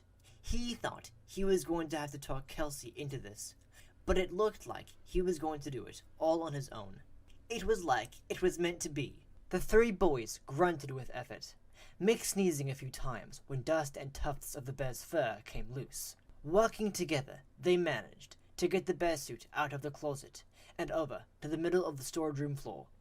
They laid the bear on its back. Panting to catch their breath, they gazed at the strange character, whose sightless eyes looked straight up at the ceiling in the metal of Devon's flashlight and the room's dark shadows. "Let's drag it all out to the main room so we can see it better," Devon suggested. "Yeah," Kelsey said. More grunting and sneezing got the yellow bear suit into the main part of the pizzeria. Once they had it in the middle of the floor, Devon knew it was time. "Mick, why don't you go back and find Liz to those bins of screws and stuff? You can stack them up and bring them out. We can take it with us for Kelsey's hangout." Mick looked over his shoulder at the gloomy hallway. "Take my flashlight," Devon said. Mick looked back at the bear. Devon could see Mick shudder. "Okay," he agreed. As soon as Mick left the room, Devon said to Kelsey, "That bear looks like you." "Huh?" "Well, not as cool, but his hair's sort of the same color, and he's smiling like you usually do. If you got this suit working, it could be like the mascot of your hangout." Kelsey grinned. "That's not bad." He leaned over and took the bear's head in both hands. "Does it come off?" He tugged, and the bear's head released from the suit. He looked into the top of the torso and sniffed. "Doesn't smell too bad. No worse than the rest of the building." "Nope. I noticed that too." He nudged Kelsey and grinned. "Try it on." Kelsey studied the suit's neck opening, then shrugged. "Why not?" He sat down and started wiggling into the torso. Once in, he said, "This is pretty comfortable." He grinned. Now the head. Devon had just clipped on the head when Mick shuffled into the room, dragging a stack of plastic bins. "No lids. I am not sure how we're going to be able to take this stuff out." He stopped and stared at the bear on the floor. He looked around. "Where's Kelsey?" "I'm in here," Kelsey called out. Mick's eyes widened. "What are—" Kelsey sat up and said, "I am not sure how to stand in this thing, but hey, I could whack." He began throwing his arms around in elaborate dance moves. When he threw both arms straight out to his sides, an ear-stabbing metallic clap resounded off all four walls around them. The clap was followed by a fingernails on a blackboard scraping sound. As abruptly as it started, the scraping sound ended with a loud slap. This triggered a cascade of snapping sounds, like dozens of steel animal traps springing into place, one right after the other. Kelsey started shrieking with the first snap. Once, when Devon was little, his mom was driving him to school, and she ran over a cat in the street. The cat didn't die immediately. Instead, it made a sound that was like all the sounds of suffering rolled into one. Screaming, wailing, howling, and other vocals Devon couldn't even describe. That sonic signature was embedded in Devon's brain. He'd always thought it would be the worst thing he'd ever hear in his life. He was wrong. This was the worst. And this sound wasn't the bad part. It was bad, yes. But the bad part, the really, really bad part, was the way the suit started jerking in a spastic, horrific dance. It looked like the moth-eaten, mildew-blotched gold bear was convulsing. But it wasn't the bear. Devon knew it wasn't the bear. It was Kelsey. What did I do? Devon thought. What's wrong with him? Mick yelled. Devon jumped. He'd been so mesmerized by Kelsey's suffering that he'd forgotten Mick was there. Kelsey's shrieks stopped, like someone or something had severed his vocal cords, and the suit went still. That's when Devon noticed it was turning red. Deep, dark, wet red. Is that? Mick pointed. He dropped to his knees. That's blood! Yeah, that was blood. Devon sat back on the floor and pulled his feet tight to his body. The blood saturated the bear's matted fur in seconds and began pooling on the floor. Because the linoleum was blood red, Devon's blood blended with the floor. The only reason Devon could see it was that Kelsey's blood was moving. It had formed an immobile-like puddle that seemed to be crawling away from the now saturated bear suit. Devon stared at the moving blood. It looked like it was a living thing, a thinking red liquid lake stretching out, seeking. Devon scooted even farther away. He groaned and dropped his head into his hands. This isn't what he meant to do. He'd planned to trap Kelsey in the bear suit and leave him like that for an hour or so to freak him out, as payback for what had happened. If he'd thought for a minute that this is what would... He was angry, yes, jealous. Since Friday afternoon, and maybe even before, he'd hated Kelsey more than he'd ever hated anyone or anything. He'd even hated Kelsey more than he hated his missing dad. He'd hated Kelsey because Kelsey had everything Devon wanted. Just when it was looking like he had a chance with Heather. Okay, maybe he'd been deluding himself about that. But still, he wasn't even given the opportunity to find out. Kelsey swept in and made friends with everyone in like 2 seconds. Devon had been trying for his whole life to make one friend other than Mick.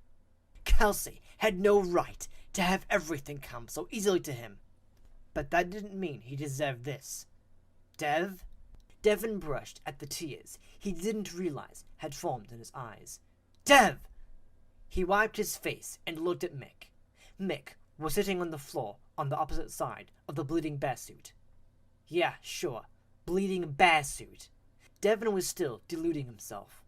The bear suit wasn't bleeding. Kelsey was.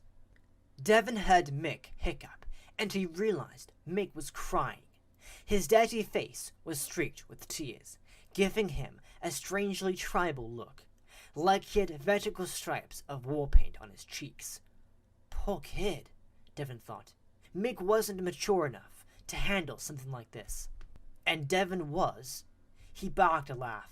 Mick's gaze, which had been riveted on the bear suit and the flowing blood, whipped to Devon. Why are you laughing? His voice was pitched high. Devon shook his head. Never mind. Maybe it's shock.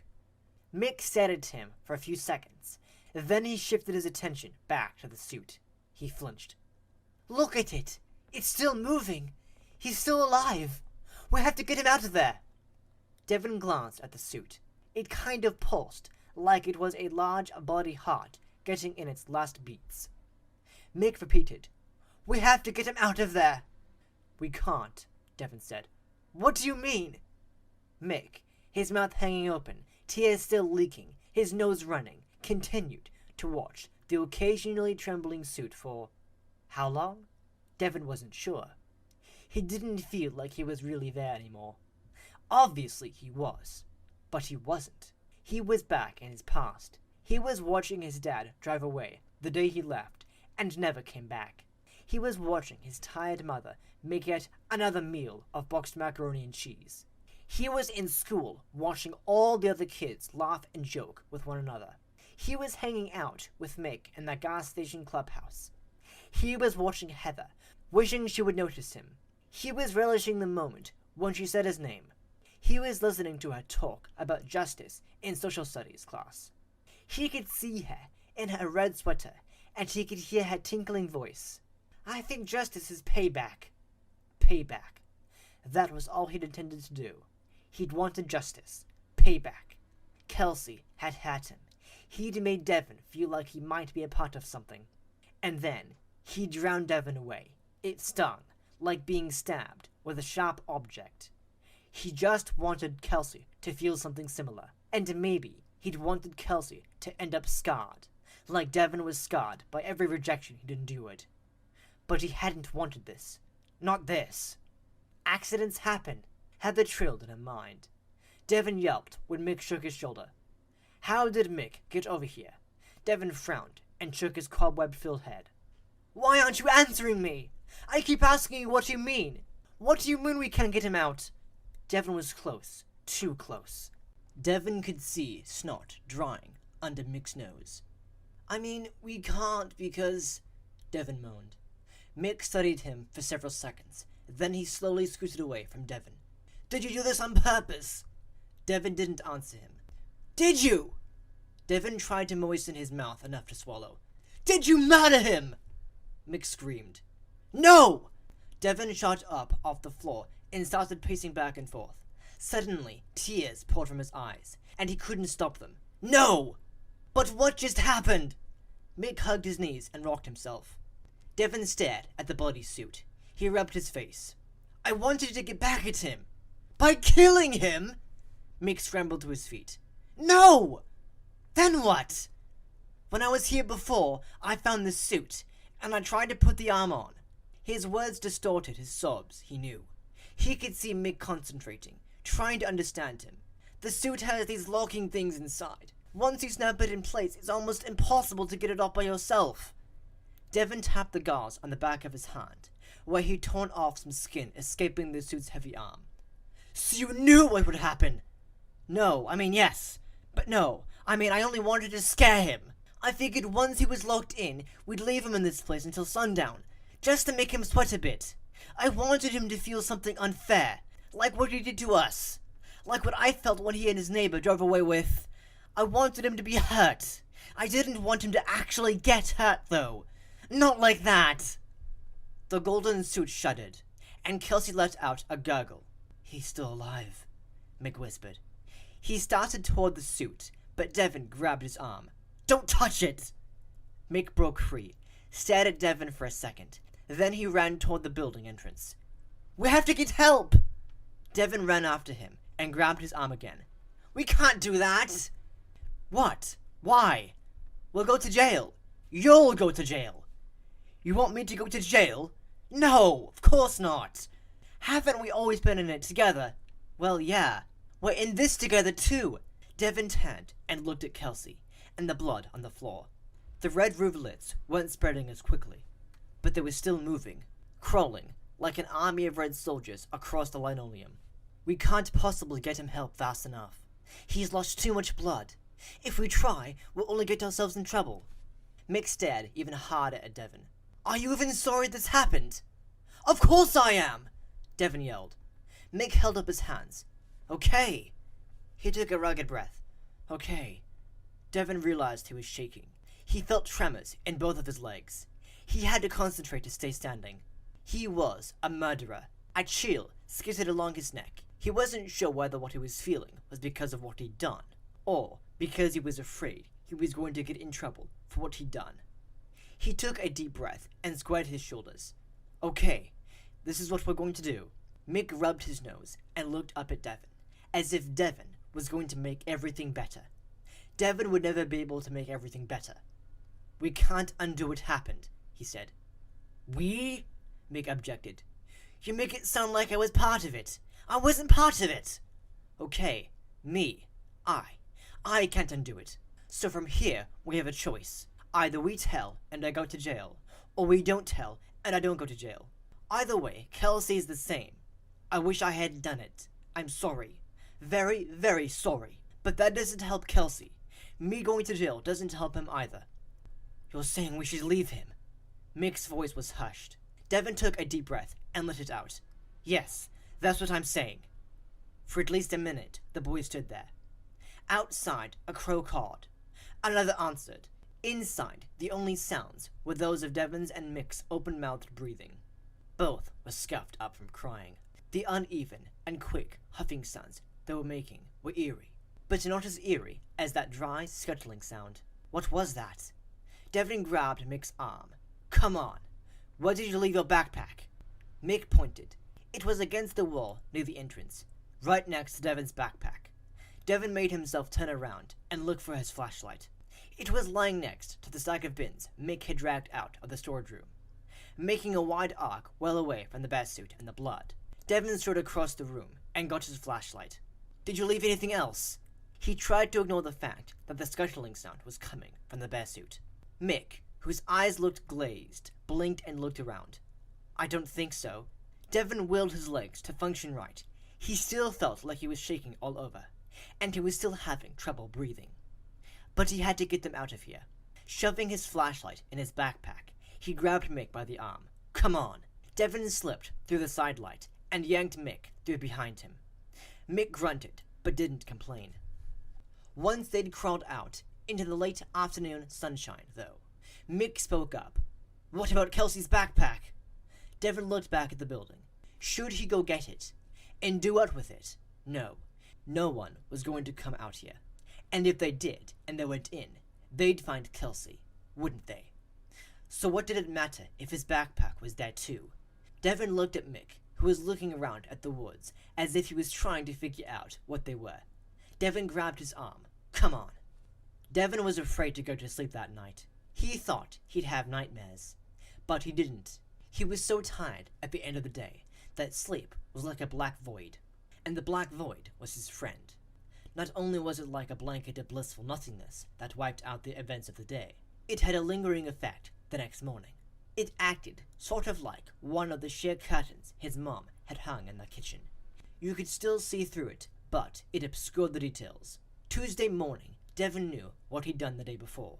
He remembered everything, but it was just murky enough to feel unreal, as if he'd watched it on a scary movie instead of living it.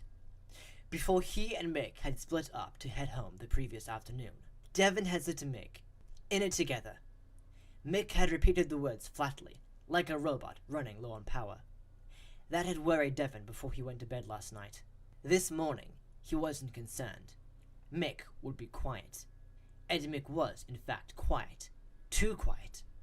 One of the things that Devon had been able to count on for the previous 10 years was that his school days would start with Mick chattering. Today, though, Mick wasn't chattering. The boys were now settling in against the stone wall, where they liked to eat lunch outside, and Mick hadn't said more than, "Hey, Dev," since Devon had met up with him to walk to school. Devon was still in a twilight-like state of denial, but the twilight was wearing off. When Mrs. Patterson had noted Kelsey's absence from school, the flimsy barrier between Devon and what he'd done tore a little bit. The details were coming back. Mick opened his lunch sack with none of his usual enthusiasm. Devon tried to animate his friend. "What did you get today?" Mick's mom always put in at least one treat in Mick's lunch. "Huh?" Mick sniffed. "Oh, I don't know." Devon sighed. Mick set down his sack and leaned toward Devon. He whispered, "I can't stop thinking about him." "Shh," Devon hissed. "Not here." Mick's eyes moistened, and his face turned red. Devon glanced around, and then patted Mick's hand. It's okay.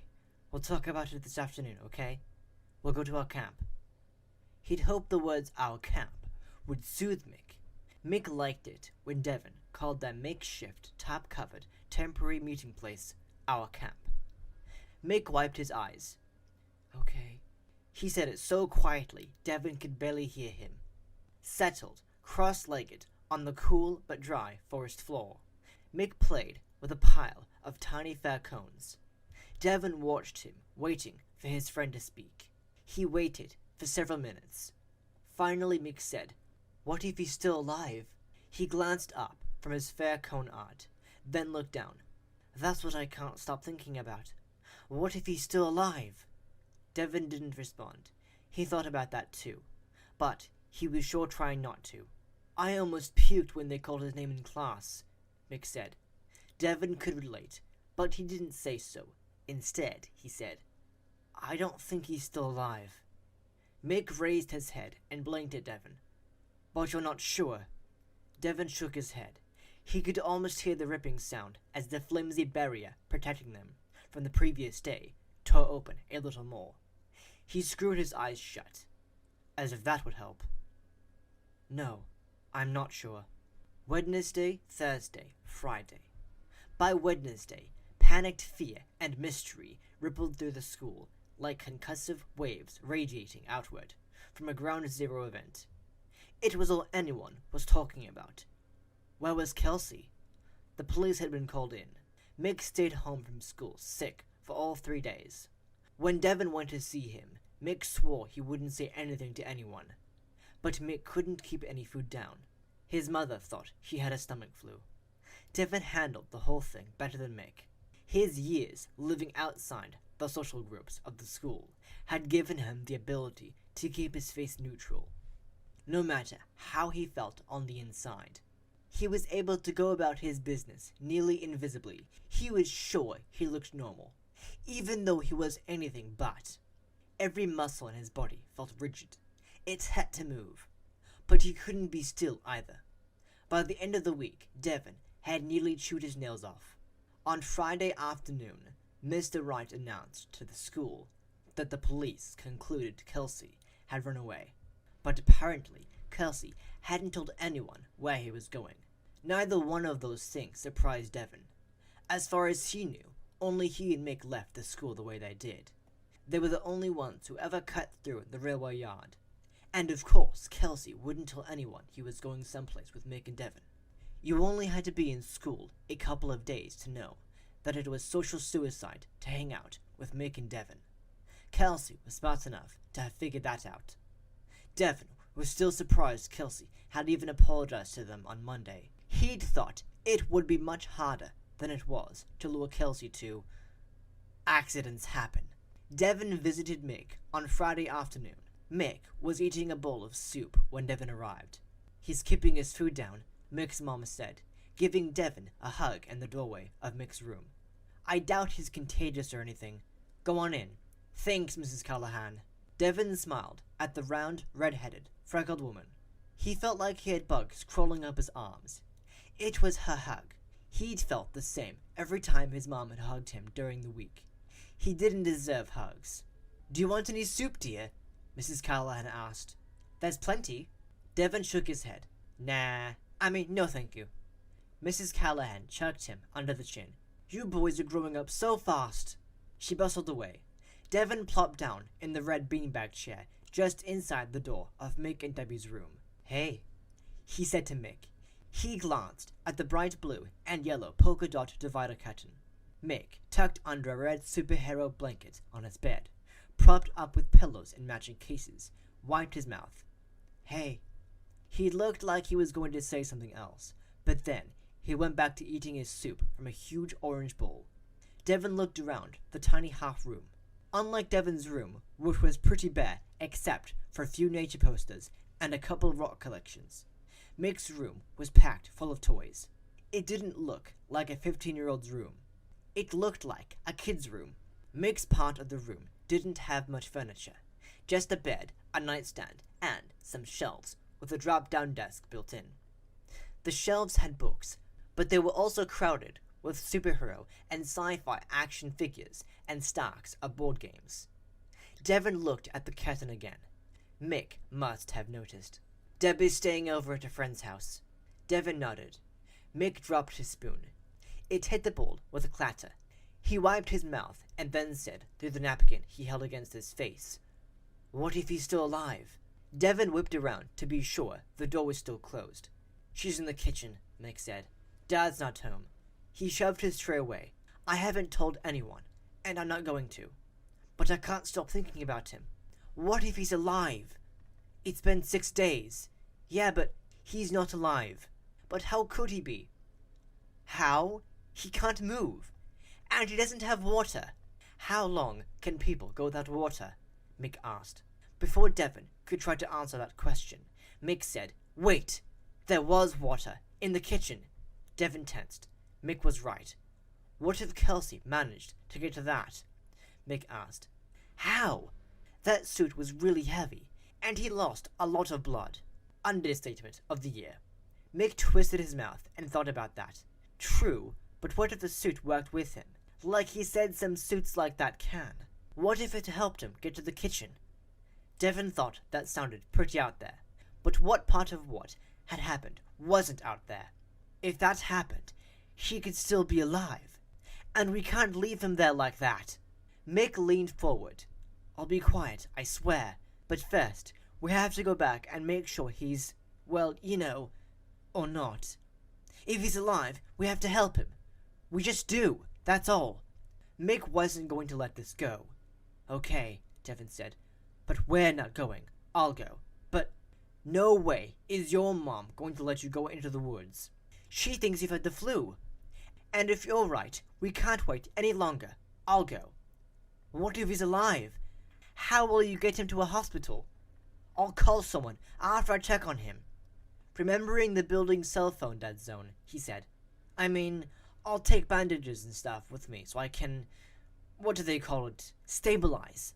So I can stabilize him. What I can do is stay there with him and take care of him until he's better. I can take food and stuff. Then when he's better, I'll leave and go to cell phone range to call for help. That will give me time, too, to convince him not to tell anyone anything." Mick rubbed his nose and thought this over. Finally, he said, "That's a good idea." Devin looked at his innocent friend. Mick had no clue. Devin struggled out of the beanbag chair and went to Mick's bed. He put a hand on Mick's shoulder. "You have to make me promise." "What?" "I don't know how long it's going to take me to get Kelsey out of the suit and help him get well. You have to cover for me." Mick nodded. "How?"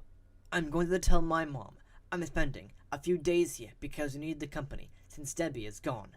She'll go for that." "Okay. And if I'm not back by Monday, you'll have to tell the teachers I'm homesick. Got it?" "Sure, I can do that.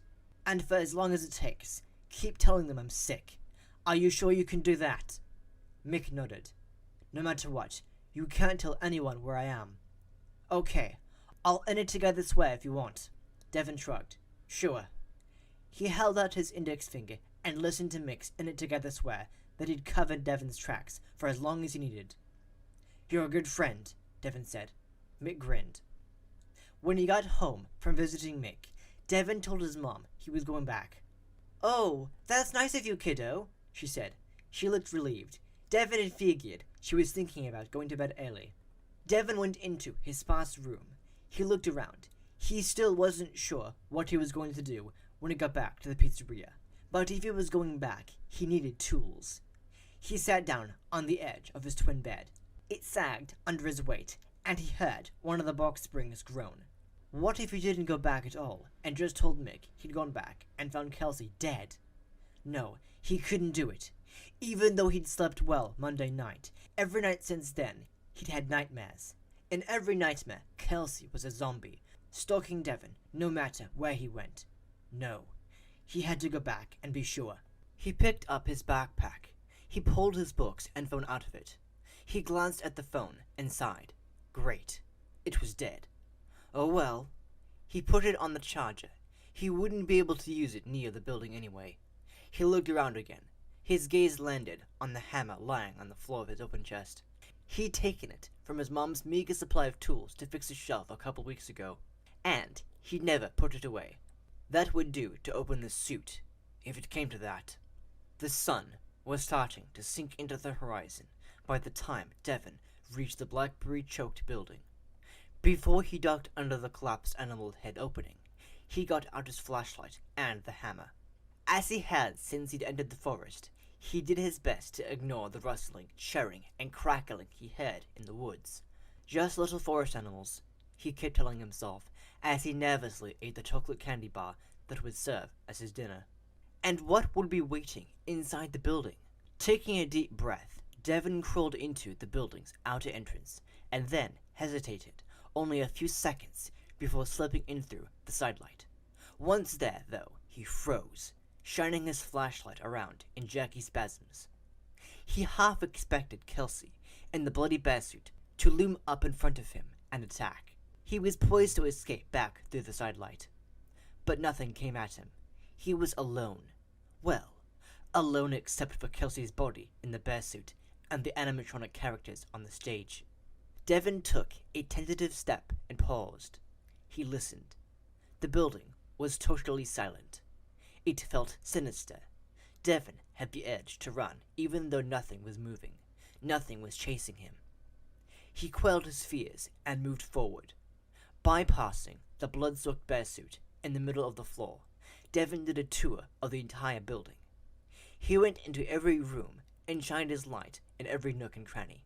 He watched enough TV to know you cleared the building before you let down your guard. Everything was exactly as they'd left it when they were here on Monday, except for the smell. The earthy metallic odor of the blood had hit Devon as soon as he'd stepped into the building. Another smell warred with the smell of blood, too. It was sickly sweat, a nauseating smell. Devon was pretty sure it was the smell of decay, but he wasn't sure. Okay, he'd put it off as long as he could. With slow, shuffling steps, Devon approached the bearsuit. He stopped when he reached the outer edge of the blood pool. It was easy to spot. The blood had blackened as it dried. It was now darker than the floor, and its outlines stood out starkly in the glow of Devon's flashlight. Gritting his teeth, Devon bent over and touched the edge of the blood. He yanked his hand back. It was still a little sticky. Okay, that was okay. He was prepared for this. He didn't know how long it took blood to completely dry, but he figured the damp atmosphere of the building would slow down the process. Devon took off his backpack, and he pulled out the plastic top he'd folded and stuffed into it. Instead of bringing the food and bandages he'd promised Mick he'd bring, he'd brought the top. He knew Kelsey couldn't be alive, and he didn't want to have to sit in blood to check Kelsey's. Devon made himself stop thinking. He set his backpack against the wall, and he spread the top over the blood near the head of the suit. He had to breathe through his nose because here, the blood and decay smells were stronger. Kelsey had to be dead.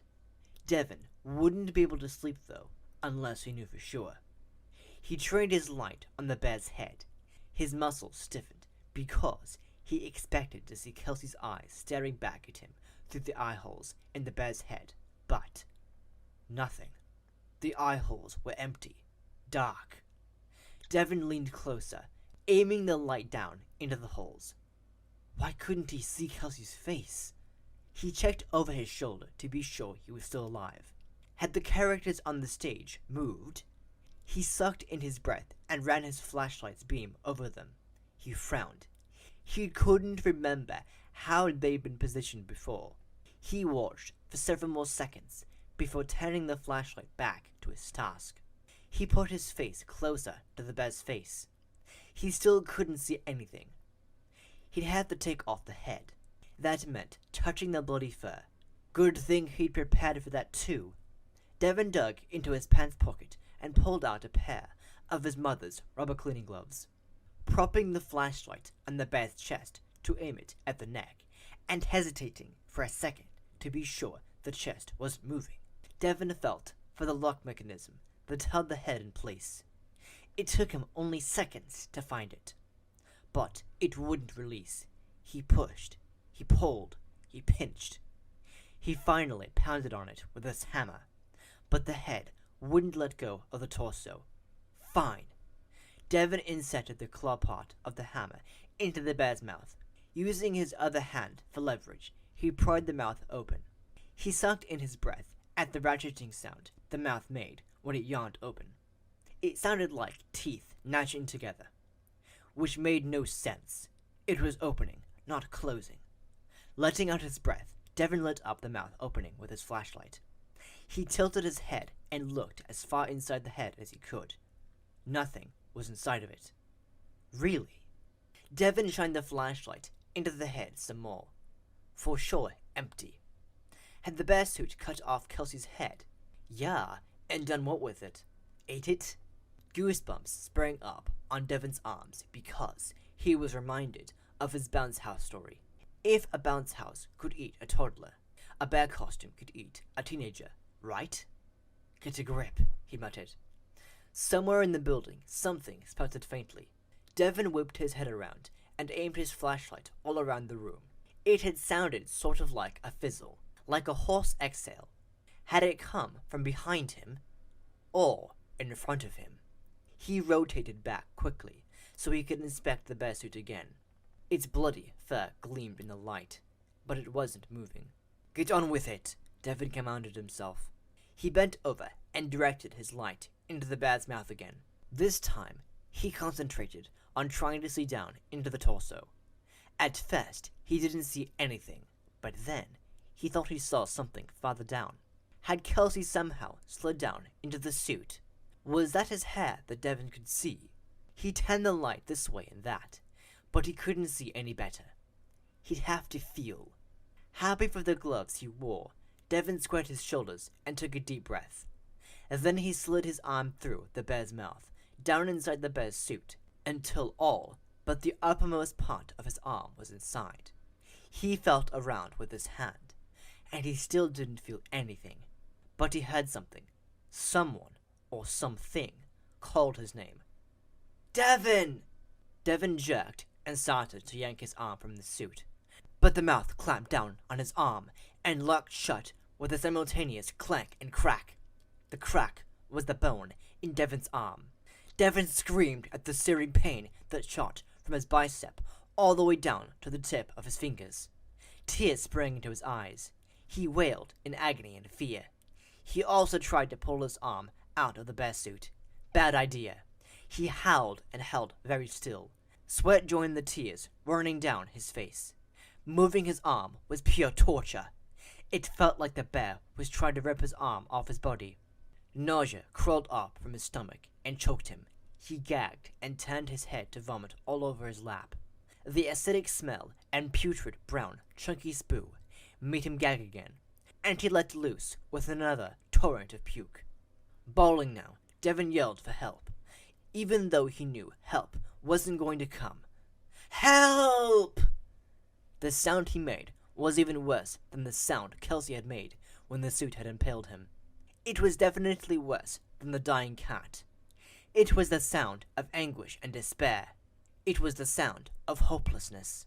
Spittle dripped from his mouth as his cry dissolved into a sob.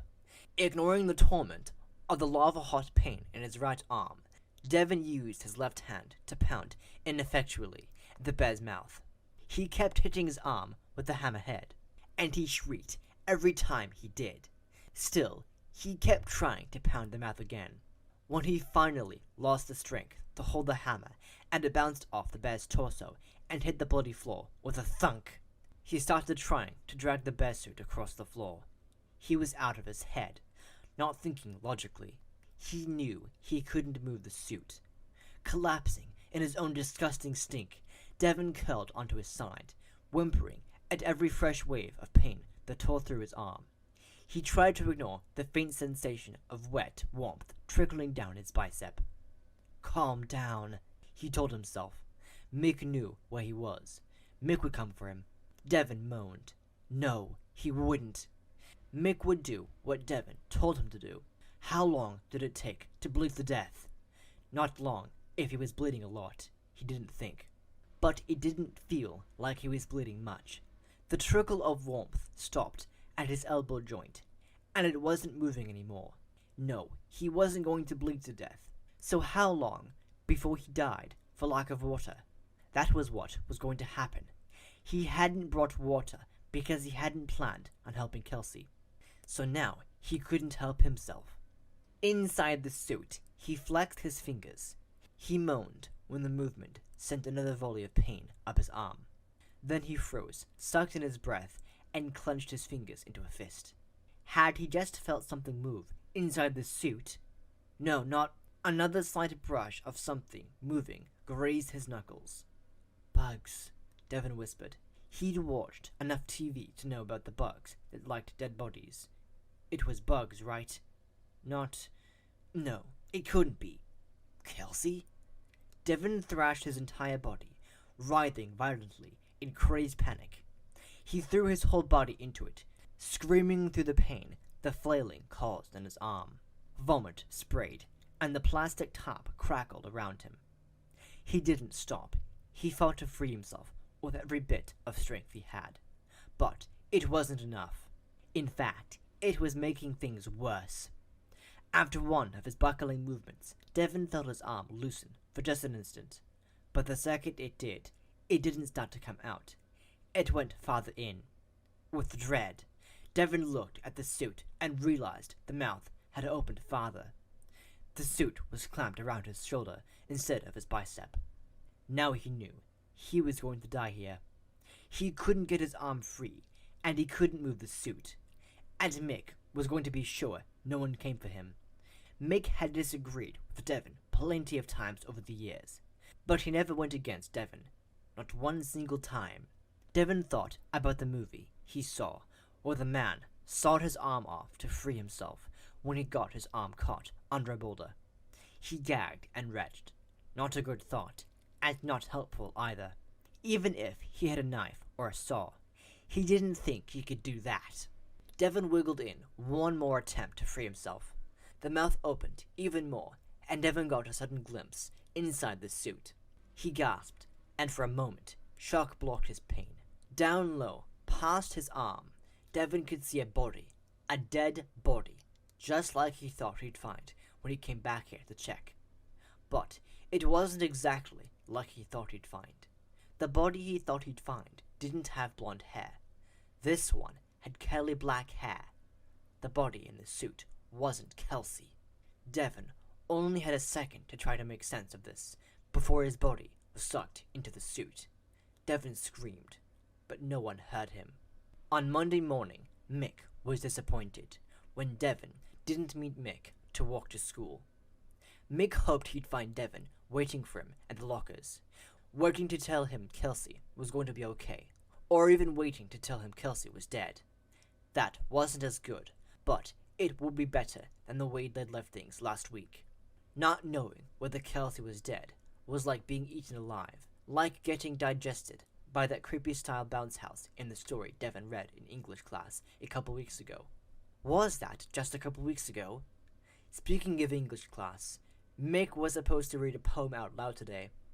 Remembering that made his stomach churn. It twisted up his insides so much he didn't worry too much about Devon not being in school. Devon had told him it might take a while to get Kelsey well enough to move him. Something about that seemed... Someone bumped into Mick, and he dropped his backpack. He bent over, picked it up, and went to class. In English class, Mick was reading the poem over and over while Mrs. Patterson did roll call. He was so into it, he jumped when Mrs. Patterson called out, "Mick!" "Here." "Yes, I know you're here. I asked if you know where our budding horror writer is." "Huh?" "Devon. Where's Devon?" "Oh, sorry, he's homesick." "Okay." Mick smiled. He'd done his part. In it together for as long as it takes. Kelsey leaned against a column in the rotunda of his new school. He watched the other kids, and he smiled or nodded at everyone who passed him, saying, "Hey," when someone said hello. His gaze kept returning to a couple of boys who lingered outside the front doors of the school. One of the boys wore all black. The other wore ragged jeans and a faded t-shirt. Other boys coming into school ignored the boys or gave them scathing looks. Both boys occasionally snickered at the passing kids. Kelsey pushed off from the column and strolled toward the boys as they finally sauntered into the school. He stopped in front of them and said, "Hey, I'm Kelsey. I'm new here." Both boys eyed him, brows raised. He gave them each a big friendly grin. "So," Kelsey said, "any cool places to hang out around here?" And that is the end of Story 3. Thank you for listening to this read-through of Five Nights at Freddy's Fazbear Frights number 3, Story 3, The New Kid. I really hope you enjoyed listening to it. If you did enjoy it, make sure you hit that like button. I really do appreciate it. And if you're new to this channel, please subscribe to get the next 3 stories in the next Fazbear Frights novel. Also, make sure you click that bell so you'll be notified whenever I upload a new video. And I'll be back next time with the next novel read-through. Alright, see ya.